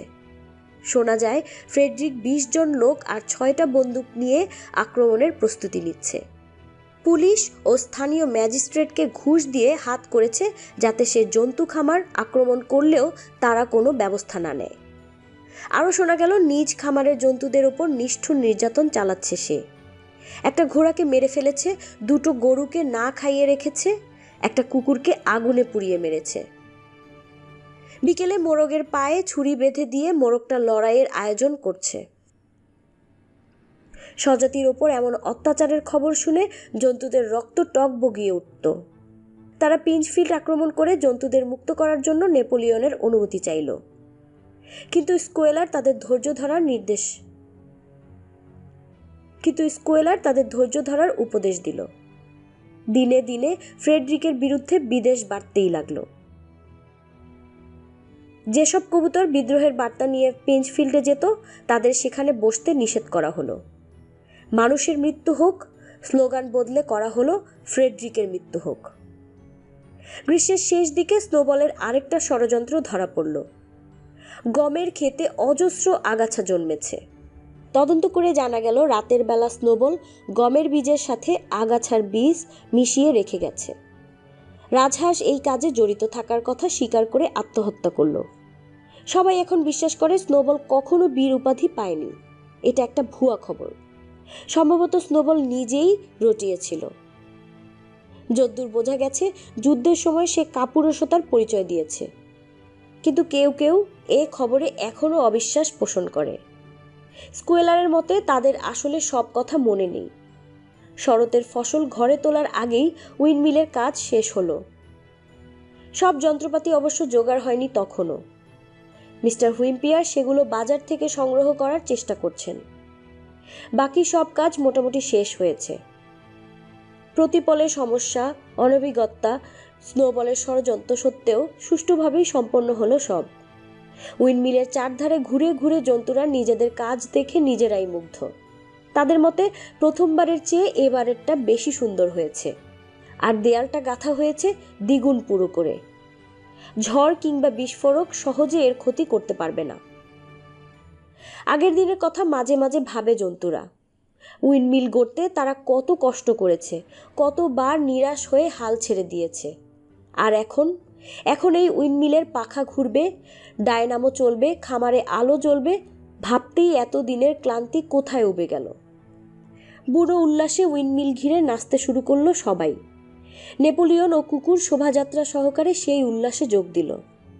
এরকম একটা মহৎ কাজ সুষ্ঠুভাবে সম্পন্ন করার জন্য সবাইকে ধন্যবাদ ও অভিনন্দন জানালো সে। স্কুয়েলার ঘোষণা করলো উইন্ডমিলের নামকরণ করা হবে নেপোলিয়ন মিল। 2 দিন পর বার্নে সভা ডাকা হলো। জন্তুরা বিস্ময়ে বোবা হয়ে শুনল। নেপোলিয়ন ফ্রেডরিকের কাছে গুড়িটি বিক্রির সিদ্ধান্ত নিয়েছে। পরের দিন ফ্রেডরিকের লোকজন এসে গুড়িটি নিয়ে যাবে। সে আগাগোড়া পিলকিংটনের সঙ্গে সুসম্পর্ক বজায় রাখলেও ফ্রেডরিকের কাছেই গুড়িটি বিক্রির সিদ্ধান্ত নিয়েছে।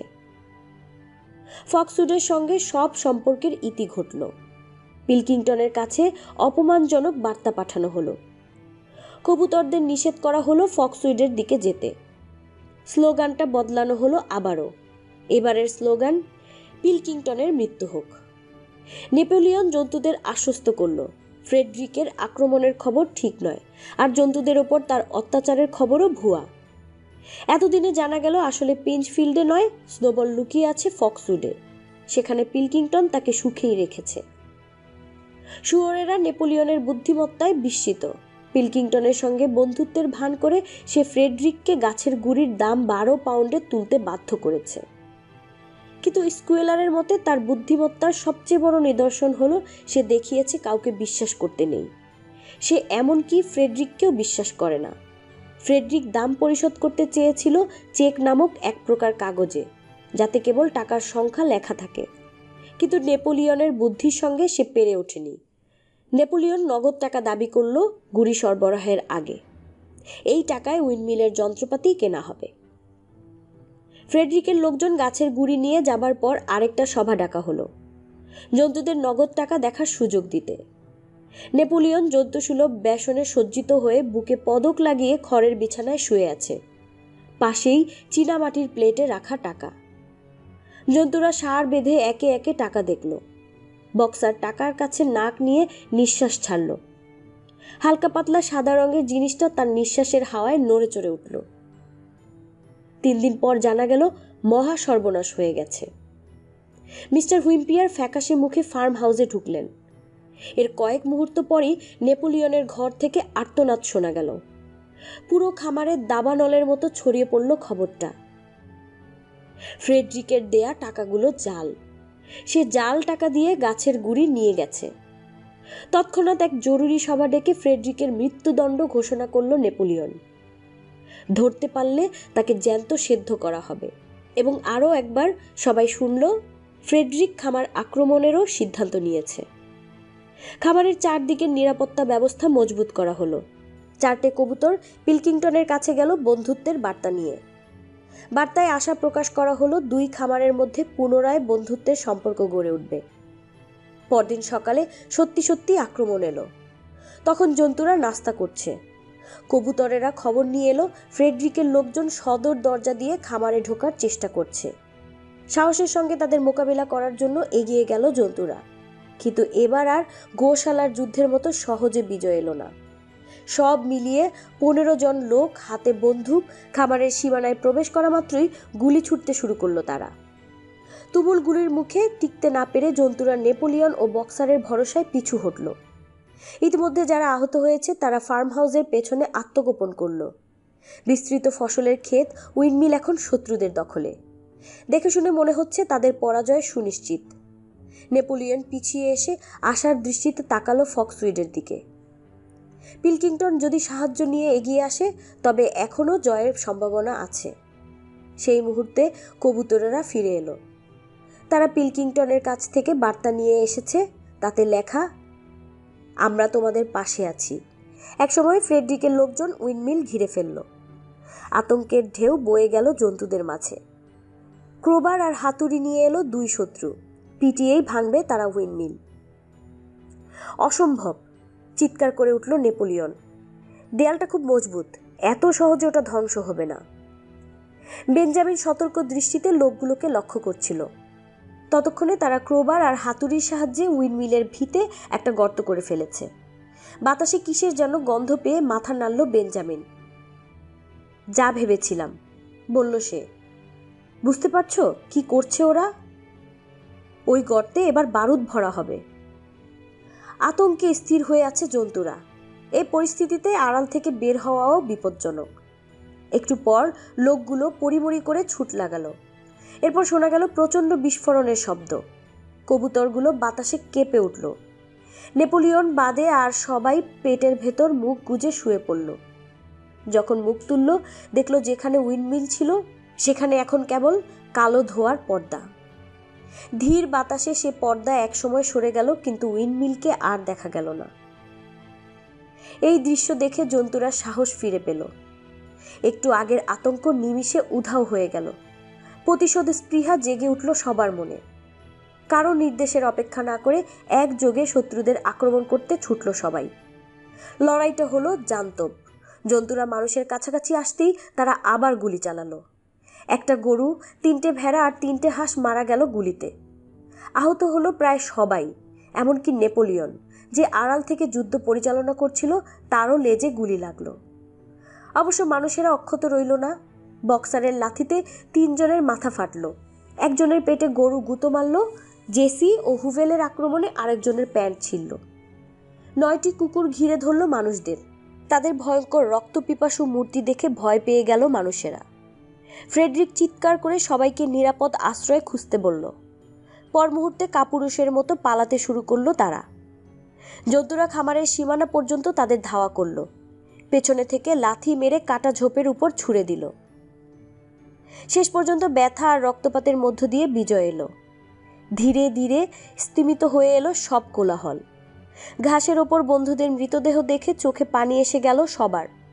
বিষণ্ণ মনে উইন্ডমিলের পাশে দাঁড়িয়ে রইল সবাই। এত পরিশ্রমে গড়া উইন্ডমিলের কোনো চিহ্নই নেই, এমনকি ভিত পর্যন্ত ধ্বংস হয়ে গেছে। এত কষ্টে চূর্ণ করা পাথরের টুকরোগুলোরও কোনো খোঁজ পাওয়া গেল না। বিস্ফোরণের ধাক্কায় কয়েকশো গজ দূরে দূরে ছড়িয়ে পড়েছে সেসব। দেখে মনে হচ্ছে এখানে কোনো কালেই কোনো উইন্ডমিল ছিল না। ফার্মে দেখা মিলল স্কুয়েলারের। যুদ্ধের মাঠে তাকে দেখা যায়নি।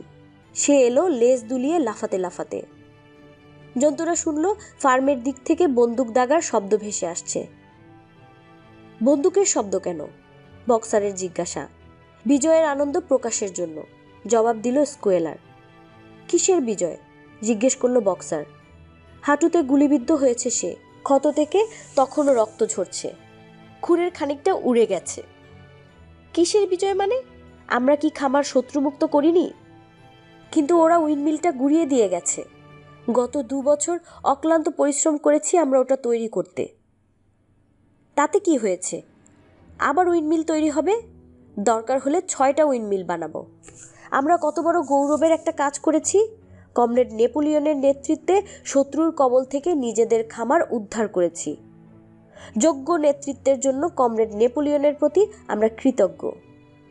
তার মানে যা আমাদেরই ছিল তাই আমরা আবার ফিরে পেয়েছি, তাই না? অনিশ্চিত গলা বক্সারের। সে ব্যাপারটা ঠিক বুঝতে পারছে না। এটাই তো বিজয়, উৎফুল্ল স্কুয়েলার। বক্সারের পা ভীষণ ব্যথা করছিল। কল্পনায় নিজেকে নতুন করে উইন্ডমিল গড়তে দেখল সে, কিন্তু বাস্তবে মনে হলো তার বয়স হয়েছে। 12 বছরের পুরনো পেশিগুলোতে আর আগের মতো জোর নেই। এরপর আবার সবুজ পতাকা উড়ল। 7 বার তোপধ্বনি করা হলো। বীরত্বের সঙ্গে যুদ্ধ করার জন্য জন্তুদের অভিনন্দন জানালো নেপোলিয়ন। নেপোলিয়নের অভিনন্দন বার্তা শুনে সবার মনে হলো তারা সত্যিই বড় রকমের বিজয় অর্জন করেছে। যুদ্ধে নিহত জন্তুদের জন্য গাম্ভীর্যপূর্ণ অন্ত্যেষ্টিক্রিয়ার আয়োজন করা হলো। বক্সার ও ক্লোভার মৃতদেহগুলো বয়ে চলল। নেপোলিয়ন রইল সব যাত্রার পুরো ভাগে। পরের দুদিন চলল বিজয় উৎসব, নাচ, গান, বক্তৃতা আর তোপধ্বনি। সবাইকে একটা করে আপেল, পাখিদের 2 আউন্স শস্য আর কুকুরদের 3টে করে বিস্কুট দেয়া হলো এ উপলক্ষে। যুদ্ধের নাম দেয়া হলো উইন্ডমিলের যুদ্ধ। নেপোলিয়ন নিজেকে সবুজ ফিতে সম্মানে ভূষিত করল। যুদ্ধ জয়ের আনন্দে সবাই ফ্রেডরিকের জাল টাকার শোক ভুলে গেল। ফার্ম হাউসের সেলারে 1 কেস হুইস্কি খুঁজে পেল শুয়োরেরা। এতদিন এসবের খোঁজ মেলেনি। সে রাতে ফার্ম হাউসে হইচই আর বেসুরা গলায় গান শোনা গেল। সবাই খুব অবাক হয়ে শুনল নিষিদ্ধ বিটস অফ ইংল্যান্ডের সুর ভেসে আসছে। রাত 9:30টায় নেপোলিয়নকে দেখা গেল পেছনের দরজার উঠানে তিরিং বিরিং নাচ জুড়ে দিয়েছে সে। কিন্তু পরদিন সকালে ফার্ম হাউসে কারো সাড়া পাওয়া গেল না, কোনো শুয়োরের দেখা মিলল না। বেলা 9টার দিকে বের হলো স্কুয়েলার, ধীরে ধীরে টলতে টলতে। তার চোখ ঢুলু ঢুলু, লেজ দুলছে আলগাভাবে। দেখে মনে হচ্ছে বড় রকম অসুখ করেছে। একটা মর্মান্তিক দুঃসংবাদ দিল সে। Comrade Napoleon মৃত্যুসজ্জায়। কান্নার রোল পড়ে গেল জন্তুদের মাঝে।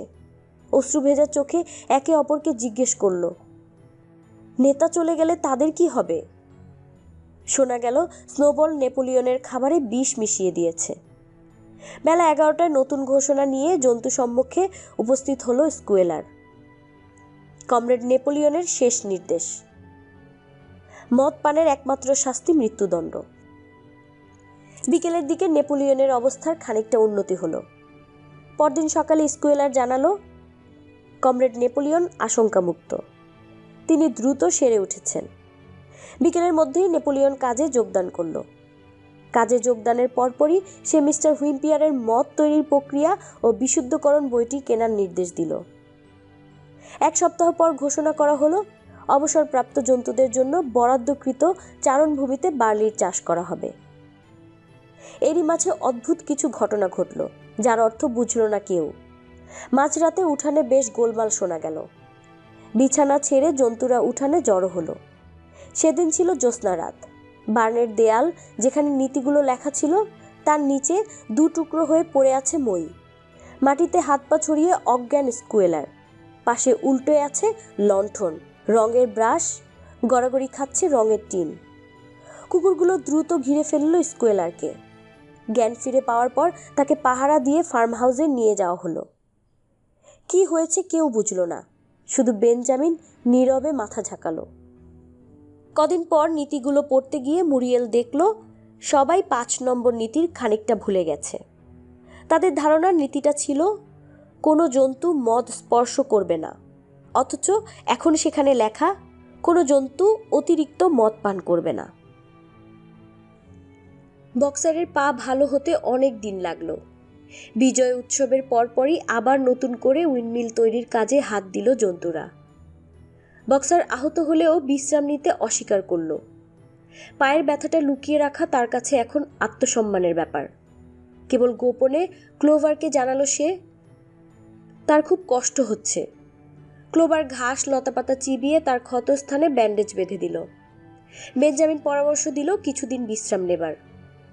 ঘোড়ার ফুসফুসে অতিরিক্ত খাটুনি সহ্য হয় না, বারবার করে বলল সে। কিন্তু বক্সার কারো কথায় কান দেয় না। তার একটাই আশা, মৃত্যুর আগে নতুন উইন্ডমিলটা দেখে যাওয়া। জন্তুদের অবসর গ্রহণের নীতিমালা প্রণয়ন করা হয়েছে। অবসর গ্রহণের বয়স ঘোড়া ও শুয়োরের ক্ষেত্রে 12 বছর, গরুর 14, কুকুরের 9, ভেড়ার 7 আর হাঁস মুরগির 5 বছর।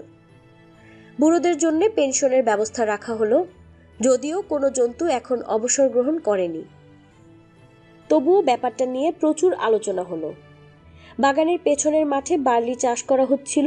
সিদ্ধান্ত নেওয়া হলো প্রয়োজন মতো সেটাকে অবসরপ্রাপ্তদের চরণভূমিতে রূপান্তরিত করা হবে। একটা ঘোড়ার পেনশনের পরিমাণ হবে রোজ 5 পাউন্ড শস্য, শীতকালে 15 পাউন্ড খড়, ছুটির দিনে একটা আপেল বা গাজর। নিয়ম অনুসারে সবার আগে অবসর গ্রহণ করবে বক্সার। আগামী গ্রীষ্মে তার 12 বছর পূর্ণ হবে। খামারের জীবন এখন অনেক কঠিন। গতবারের মতোই তীব্র শীত পড়েছে, খাদ্য সমস্যা প্রকট। রেশনের পরিমাণ আরও একবার কমানো হয়েছে, শুধু শুয়োর ও কুকুরের বরাদ্দ বাদে। স্কুয়েলারের মতে সবার জন্য একই পরিমাণ রেশন জন্তু মতবাদের সঙ্গে সামঞ্জস্যপূর্ণ নয়। তার তথ্যানুযায়ী খামারে কোনো খাদ্যাভাব নেই। স্বল্প সময়ের জন্য কেবল রেশন ব্যবস্থায় একটু হেরফের করা হয়েছে। খামারের সার্বিক পরিস্থিতি এখন আগের চেয়ে অনেক উন্নত। মাঝে মাঝে জন্তুদের পত্রিকা পড়ে শোনাতো সে, আগের চেয়ে এবারের ফলন অনেক বেশি, এমনকি শালগমগুলোও আগের চেয়ে অনেক বড় আকারের হয়েছে। জন্তুদের এখন আগের চেয়ে অনেক কম কাজ করতে হয়। তাদের গড় আয়ু বেড়েছে, সংখ্যাও অনেক বেড়েছে। শোবার জন্য প্রচুর খড় মেলে আর পোকামাকড়ের উপদ্রবও অনেক কমেছে। জন্তুরা নির্দ্বিধায় স্কুয়েলারের সর্বকথা বিশ্বাস করে। সত্যি বলতে কি, জোনসের সময়ের কথা তাদের তেমন মনে নেই। তাদের মনে হয় জীবন সবসময়ই এমন কষ্টের ছিল। খিদে আর শীতে সবসময় তারা কাহিল থাকে। কেবল ঘুমাবার সময়টুকু ছাড়া সবসময়ই কাজ করতে হয়। কিন্তু সন্দেহ নেই, আগের দিনগুলো এর চেয়েও কষ্টের ছিল। তখন তারা ছিল পরাধীন, আর এখন সবাই স্বাধীন। এটাই সবচেয়ে আনন্দের কথা। স্কুয়েলার জন্তুদের বারবার করে এসব বোঝাতো। খাবার মুখের সংখ্যা অনেক বেড়েছে। শরৎকালে বেশ কটা শুয়োরের বাচ্চা হয়েছে। মোট 31টা বাচ্চা, বিচিত্র তাদের গায়ের রং। ঠিক করা হলো এরপর শুয়োরের বাচ্চাদের জন্য স্কুল তৈরি করা হবে। ততদিন পর্যন্ত নেপোলিয়ন নিজে তাদের বাগানে বসিয়ে পড়তে শেখাবে। অন্যান্য জন্তুদের সাথে শুয়োরের বাচ্চাদের মিশতে নিষেধ করা হলো। নতুন নিয়ম করা হলো, শুয়োরের সঙ্গে দেখা হলে অন্য জন্তুরা রাস্তা ছেড়ে সরে দাঁড়াবে। শুয়োরদের রোববার লেজে সবুজ ফিতে পরারও নিয়ম চালু হলো। আগাগোড়া এ বছরটা ছিল সাফল্যের বছর, যদিও টাকার অভাব ছিল যথেষ্ট। স্কুল তৈরির জন্য ইট, কাঠ, বালু আর উইন্ডমিলের যন্ত্রপাতির জন্য প্রচুর টাকা প্রয়োজন। তেল, মোমবাতি, নেপোলিয়নের জন্য চিনি, যন্ত্রপাতি, তার, পেরেক, লোহা, কয়লা আর কুকুরের বিস্কুটও কেনা দরকার। অতিরিক্ত টাকার প্রয়োজনে কিছু খড় ও আলু বিক্রি করা হলো। সপ্তাহে 400-র পরিবর্তে 600 ডিম চালানের ব্যবস্থা নেওয়া হলো। ফলে এবছর মুরগিরা খুব কম সংখ্যক বাচ্চা ফোটাতে পারল। ডিসেম্বরে আরও একবার রেশনের পরিমাণ কমানো হলো। ফেব্রুয়ারিতে আবারও একবার। তেলের খরচ বাঁচাবার জন্য রাতের বেলা বাতি জ্বালানো নিষিদ্ধ করা হলো। সবাই কৃচ্ছ্রতা সাধন করলেও শুয়োরদের আরাম আয়েশের কোনো কমতি রইল না। দিনে দিনে তাদের ওজন বাড়তেই লাগলো। ফেব্রুয়ারির এক বিকেল বেলা বাতাসে ভেসে এলো উষ্ণ লোভনীয় খাদ্যের সুগন্ধ। এমন লোভনীয় খাদ্যের সুঘ্রাণ জন্তুরা বহুদিন পায়নি। ভাবল, কোনো উপলক্ষে হয়তো আজ বিশেষ খাবারের আয়োজন করা হয়েছে। গন্ধটা অনাহার ক্লিষ্ট জন্তুদের আরও ক্ষুধার্ত করে তুলল। কিন্তু খাবার পাত্রে কোনো সুস্বাদু সুগন্ধি খাদ্যের দেখা মিলল না। পরের রোববার জন্তুদের জানানো হলো বার্লি কেবলমাত্র শুয়োরদের জন্য সংরক্ষিত থাকবে। শুয়োরদের রোজ 1 পাউন্ড করে বার্লি দেওয়া হয়, আর নেপোলিয়ন পায় 1/2 গ্যালন। তাকে বার্লি পরিবেশন করা হয় দামি সুপের বাটিতে। জন্তুদের কখনো কখনো মনে হয় আগের চেয়ে বর্তমান জীবনটাই বেশি কষ্টের। আবার ভাবে বোধহয় সময়টাই কষ্টের। কিন্তু সব সত্ত্বেও তারা সুখী, কারণ তারা এখন অনেক সম্মানজনক অবস্থানে আছে। তাছাড়া আনন্দের অনেক আয়োজন, আগের চেয়ে অনেক বেশি গান হয়, বক্তৃতা হয়, শোভাযাত্রা হয়। এরই মধ্যে নেপোলিয়ন সপ্তাহে একদিন আনন্দ শোভাযাত্রার কথা ঘোষণা করল। সে সময় খামারের কাজ সব বন্ধ থাকবে। জন্তুরা লাইন ধরে মার্চ করবে। সবার আগে থাকবে শুয়োর, তারপর ঘোড়া, গরু, ভেড়া এবং সবশেষে হাঁস মুরগিরা। কুকুরেরা থাকবে শোভাযাত্রার দুধারে। মার্চের নেতৃত্ব দেবে নেপোলিয়ন স্বয়ং। বক্সার আর ক্লোভার সবুজ রঙের শিং খুর আঁকা একটা ব্যানার বইবে, যাতে লেখা থাকবে কমরেড নেপোলিয়ন দীর্ঘজীবী হন। এই নতুন শোভাযাত্রা জন্তুদের মধ্যে খানিকটা উদ্দীপনার সৃষ্টি করল। শোভাযাত্রায় নেপোলিয়নের সম্মানে রচিত কবিতা আবৃত্তি করা হলো। স্কুয়েলার শস্য ও খামারের উন্নয়ন সম্পর্কিত দীর্ঘ বক্তব্য রাখল। ভেড়ারা অচিরেই এই অনুষ্ঠানের মহাভক্ত হয়ে উঠল। কারো কারো মনে হলো এটা নিছক বাড়াবাড়ি। তারা এর প্রতিবাদ করতে চাইল। শুয়োর কুকুরেরা আশেপাশে না থাকলে মৃদু প্রতিবাদ করত, কিন্তু তা হতো কেবলই সময়ের অপচয়। তীব্র ঠান্ডার মধ্যে আরো খানিকক্ষণ দাঁড়িয়ে থাকা। নেপোলিয়ন ভক্ত ভেড়াগুলো প্রতিবাদকারীকে 4 পেয়ারা বন্ধু 2 পেয়ারা শত্রু বলে চিৎকার করে থামিয়ে দিত। বেশিরভাগ জন্তু এই শোভাযাত্রা পছন্দ করল। গান, শোভাযাত্রা, স্কোয়েলারের লম্বা ফর্দ, তোপধ্বনি, মোরগের ডাক খানিকক্ষণের জন্য হলেও তাদের খিদে ভুলিয়ে রাখল। এপ্রিল মাসে জন্তু খামারকে প্রজাতন্ত্র ঘোষণা করা হলো। ফলে শিগগিরই একজন রাষ্ট্রপতির নির্বাচনের প্রয়োজন দেখা দিল। প্রার্থী ছিল একজনই, নেপোলিয়ন। বিনা প্রতিদ্বন্দ্বিতায় সে জন্তু খামারের প্রজাতন্ত্রের রাষ্ট্রপতি নির্বাচিত হলো। একই দিনে স্নোবলের বিশ্বাসঘাতকতার কিছু নতুন দলিল পাওয়া গেল।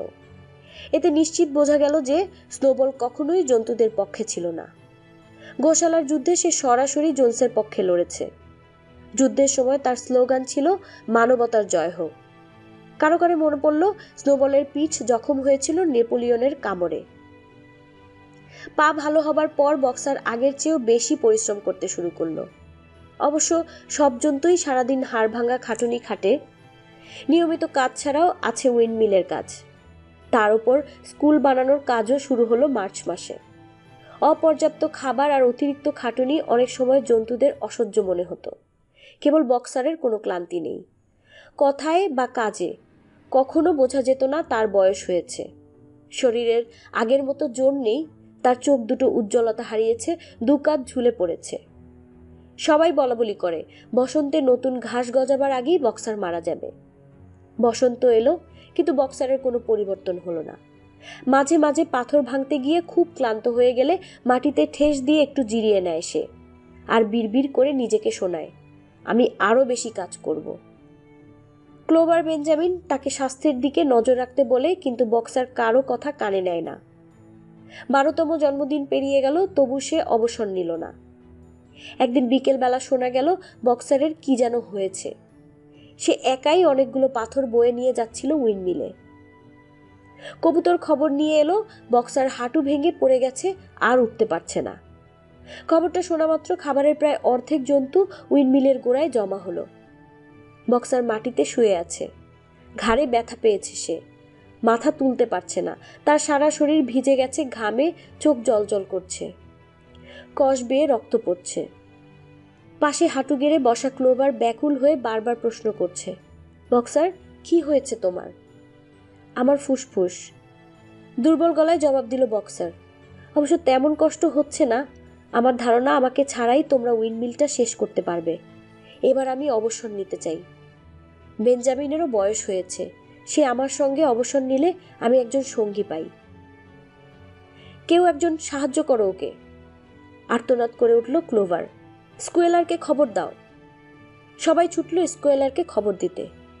ক্লোভার আর বেঞ্জামিন বক্সারের কাছে বসে তার গায়ের মাছি তাড়াতে লাগলো। স্কোয়েলার নেপোলিয়নের কাছ থেকে সহানুভূতিসূচক বার্তা নিয়ে এলো। কমরেড নেপোলিয়ন তার একজন সৎ, নিষ্ঠাবান ও পরিশ্রমী নাগরিকের অসুস্থতায় গভীর সহানুভূতি প্রকাশ করেছেন। তিনি অবিলম্বে বক্সারকে সুচিকিৎসার জন্য উইলিংডন পশু হাসপাতালে প্রেরণের সিদ্ধান্তও নিয়েছেন। এই সিদ্ধান্তে জন্তুরা অস্বস্তি বোধ করল। মলি ও স্নোবল ছাড়া আর কেউ কখনো খামারের বাইরে যায়নি। একজন অসুস্থ কমরেডকে মানুষের তত্ত্বাবধানে ছেড়ে দেয়া হবে, কথাটা কারো ভালো লাগলো না। স্কোয়েলার তাদের বোঝালো, এই অবস্থায় একজন পশু চিকিৎসকই বক্সারের সবচেয়ে বেশি উপকারে আসবে। 8 ঘন্টা পর একটু সুস্থ বোধ করায় বক্সার স্টলে ফিরল। ক্লোভার আর বেঞ্জামিন তার জন্য নরম খড়ের বিছানা তৈরি করে দিল। পুরো 2 দিন বক্সার স্টলে শুয়ে বিশ্রাম নিল। বাথরুমের তাকে খুঁজে পাওয়া 1 বোতল গোলাপি রঙের ওষুধ খেতে দিল তাকে শুয়োরেরা। ক্লোভার নিয়ম মতো দিনে 2 বার এসে ওষুধটা খাইয়ে দিত। বিকেলে তারা একসঙ্গে গল্প করত। বেঞ্জামিন লেজ দিয়ে বক্সারের গায়ের মাছি তাড়াত। বক্সার নিজের সম্বন্ধে যথেষ্ট আশাবাদী। তার ধারণা সে শিগগিরই সেরে উঠবে, কমপক্ষে আরও 3 বছর বাঁচবে। অবসরের দিনগুলোতে বেঞ্জামিনের সঙ্গে মাঠে চড়ে বেড়াবে। জীবনে প্রথমবারের মতো অবসর নিয়ে ভাবার অবকাশ পেল সে। তার ইচ্ছে বাকি দিনগুলো পড়াশোনা করে কাটাবে। বর্ণমালার সবগুলো অক্ষর শিখে ফেলার প্রচণ্ড ইচ্ছে তার। একদিন দুপুরবেলা গাড়ি এলো বক্সারকে নিয়ে যেতে। জন্তুরা তখন শালগম ক্ষেতের আগাছা পরিষ্কার করছে। বেঞ্জামিনকে ছুটে আসতে দেখে অবাক হয়ে গেল সবাই। চিৎকার করছিল সে। জীবনেই প্রথম জন্তুরা তাকে উত্তেজিত হতে দেখল। শিগগিরই এসো সবাই, ওরা বক্সারকে নিয়ে যাচ্ছে। বেঞ্জামিনের কথা শুনে জন্তুরা শুয়োরদের অনুমতি অপেক্ষা না করে কাজ ফেলে ছুটল। উঠানে বড়সড় বাক্স নিয়ে একটা ঘোড়ার গাড়ি দাঁড়িয়ে আছে। চালক একজন বোলার হ্যাট পরা ধূর্ত চেহারার লোক। সবাই দেখল বক্সারের স্টল শূন্য, তুলে ফেলা হয়েছে তাকে গাড়িতে। নিথর শুয়ে আছে বিশাল দেহী বক্সার, মাথাটা কাত হয়ে আছে একদিকে, খোলা নিষ্প্রুপ চোখ জোড়া চেয়ে আছে তার আকাশে। গাড়ির চারধারে জড়ো হলো জন্তুরা। বিদায় বক্সার, তারা বলল। বিদায়।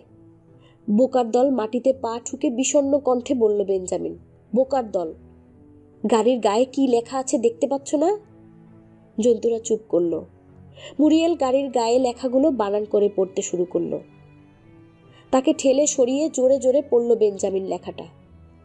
আলফ্রেড সিমন্স, ঘোড়ার কসাই ও আঠা সরবরাহকারী উইলিংডন। তার মানে? প্রশ্ন করল একটি হতভম্ব কণ্ঠ। কে ঠিক বোঝা গেল না। এখনো বুঝতে পারছো না? ওরা বক্সারকে কসাইখানায় নিয়ে যাচ্ছে। আর্তনাদ করে উঠল জন্তুরা। এ সময় গাড়ি চালক লোকটা চাবুক হাঁকালো। গাড়ি ধীরে ধীরে চলতে শুরু করলো। চিৎকার করে গাড়ির পিছু নিল সবাই। ক্লোভার রাস্তার মাঝখানে দাঁড়ালো। গাড়ির গতি ধীরে ধীরে বাড়ছে। ক্লোভার চিৎকার করলো, বক্সার, বক্সার। এ সময় গাড়ির ছোট্ট জানালার বক্সারের সাদা ডোরা কাটা নাকটা দেখা গেল পলকের জন্য। বক্সার, ক্লোভার চিৎকার করছে, বক্সার বেরিয়ে এসো, ওরা তোমাকে হত্যা করতে নিয়ে যাচ্ছে। সবাই চিৎকার করছে, বেরিয়ে এসো বক্সার, বেরিয়ে এসো। কিন্তু গাড়ি ইতিমধ্যে পূর্ণ গতিতে চলতে শুরু করেছে। বক্সার তাদের কথা শুনতে পেয়েছে কিনা বোঝা গেল না। জানালায় তাকে আর দেখা গেল না। কেবল গাড়ির গায়ে তার লাথির আওয়াজ শোনা গেল। সে বেরুবার চেষ্টা করেছে। একসময় বক্সারের দু একটা লাথি এই গাড়ি ভাঙার জন্য যথেষ্ট ছিল। কিন্তু হায়, সেই দিন আর নেই। বয়স আর অতিরিক্ত খাটুনি তার সব শক্তি কেড়ে নিয়েছে। জন্তুরা মরিয়া হয়ে গাড়ি টানা ঘোড়াদের কাছে মিনতি করল। কমরেড, কমরেড, নিজের ভাইকে তোমরা মৃত্যুর দিকে ঠেলে দিও না। কিন্তু বোকা অবোধ জন্তুরা সে কথা বুঝল না। কান নাড়িয়ে এগিয়ে চলল নিজ গন্তব্যে।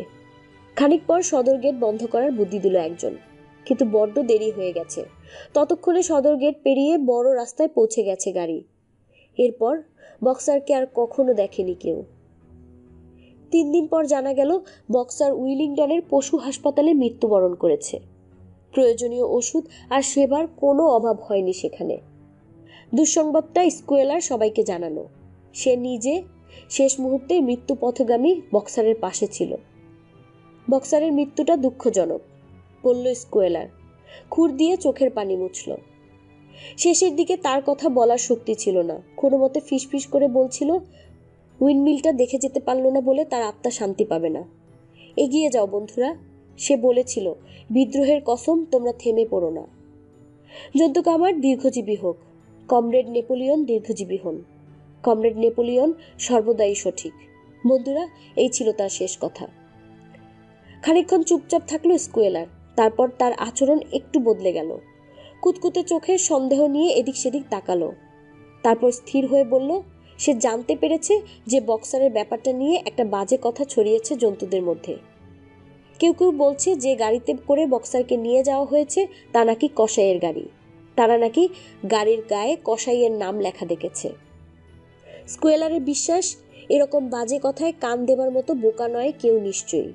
সে লেজ নাড়িয়ে এদিক সেদিক চাইল। তোমাদের নেতা কমরেড নেপোলিয়ন এতটা হৃদয়হীন নন। পুরো ব্যাপারটার একটা সরল ব্যাখ্যা আছে। ঘটনাটা হলো, ওই গাড়িটা আগে ছিল এক কসাইয়ের সম্পত্তি। সম্প্রতি একজন পশু চিকিৎসক তা কিনে নিয়েছেন, কিন্তু গাড়িটা আর নতুন করে রং করাননি। তাতেই সবাই ব্যাপারটা ভুল বুঝেছে। এই কথায় জন্তুরা স্বস্তির নিঃশ্বাস ফেলল। এরপর স্কুয়েলার বক্সারের হাসপাতালে থাকাকালীন সময়ের বর্ণনা দিল। হাসপাতালে যে সব দামি দামি ওষুধ খেয়েছে তার দাম দিতে নেপোলিয়ন কোনো রকম কার্পণ্য করেনি। জন্তুদের সব সন্দেহ ঘুচে গেল। বক্সার মৃত্যুর আগে উপযুক্ত পরিচর্যা পেয়েছে জেনে জন্তুদের শোক অনেকাংশে লাঘব হলো। পরের রোববারের সভায় নেপোলিয়ন স্বয়ং উপস্থিত হলো। প্রথমে বক্সারের সম্মানে ছোট্ট একটা বক্তব্য রাখল সে। জানালো, মৃত কমরেডের দেহ এখন আর খামারে এনে কবর দেওয়া সম্ভব নয়। তার চেয়ে বরং বাগানের সমস্ত ফুল দিয়ে গাঁথা বিশাল এক পুষ্পস্তবক উইলিংডনে তার কবরের উপর রেখে আসা হবে। বক্সারের সম্মানে ভোজের আয়োজন করা হলো। নেপোলিয়ন সেখানে তার বক্তব্য শেষ করলো বক্সারের দুটি কথা দিয়ে, আমি আরও বেশি পরিশ্রম করব আর কমরেড নেপোলিয়ন সর্বদাই সঠিক। নেপোলিয়ন আশা করে সবাই এ দুটোর কথা মনে রাখবে। পরদিন বক্সারের কবরে দেবার জন্য ফুলের বিশাল স্তবক তৈরি করে শুয়োরেরা উইলিংডন নিয়ে গেল। ভোজের আয়োজনের জন্য ভাড়া করা গাড়ি উইলিংডন থেকে বড়সড় একটা কাঠের বাক্স পৌঁছে দিয়ে গেল। সে রাতে ফার্ম হাউস থেকে ভেসে এলো গানের সুর আর সেই সাথে ভয়ানক ঝগড়া। এরকম চলল রাত 11টা পর্যন্ত। এক সময় শোনা গেল কাঁচ ভাঙার শব্দ। এরপর সব নিস্তব্ধ। পরদিন দুপুরের আগে কেউ ফার্ম হাউস থেকে বের হলো না। পরে জানা গেল শুয়োরেরা কি করে যেন 1 বাক্স হুইস্কি কেনার টাকা জোগাড় করেছে। বছর গড়িয়ে যায়, ঋতু বদল হয়, স্বল্পায়ু জন্তুরা পৃথিবী থেকে বিদায় নেয়। এমন একটা সময় এলো যখন বিদ্রোহের কথা মনে রাখার মতো কেউ রইল না। কেবল রইল ক্লোভার, বেঞ্জামিন, মোজেস আর কয়েকটা শুয়োর। মুরিয়েল নেই। ব্লুবেল, জেসি আর পিনসারও মারা গেছে। মিস্টার জোন্স মারা গেছেন অতিরিক্ত মদ পানে লিভার পচিয়ে। স্নোবল বিস্তৃত, বক্সারের কথাও কারো মনে নেই। কেবল জীবিতদের মধ্যে তাকে যারা চিনত তারা ছাড়া। ক্লোভার এখন বুড়ো পেট, মোটা ঘোড়া, শরীরের গাঁটে গাঁটে ব্যথা আর চোখের কোণে পিচুটি জমেছে। 2 বছর আগে তার অবসর গ্রহণের মেয়াদ পেরিয়ে গেছে, কিন্তু জন্তুরা আসলে কখনোই অবসর নেয় না। অবসর নেবার পর মনের সুখে মাঠে চড়ে বেড়াবার নিয়মের কথা কেউ মনে রাখেনি।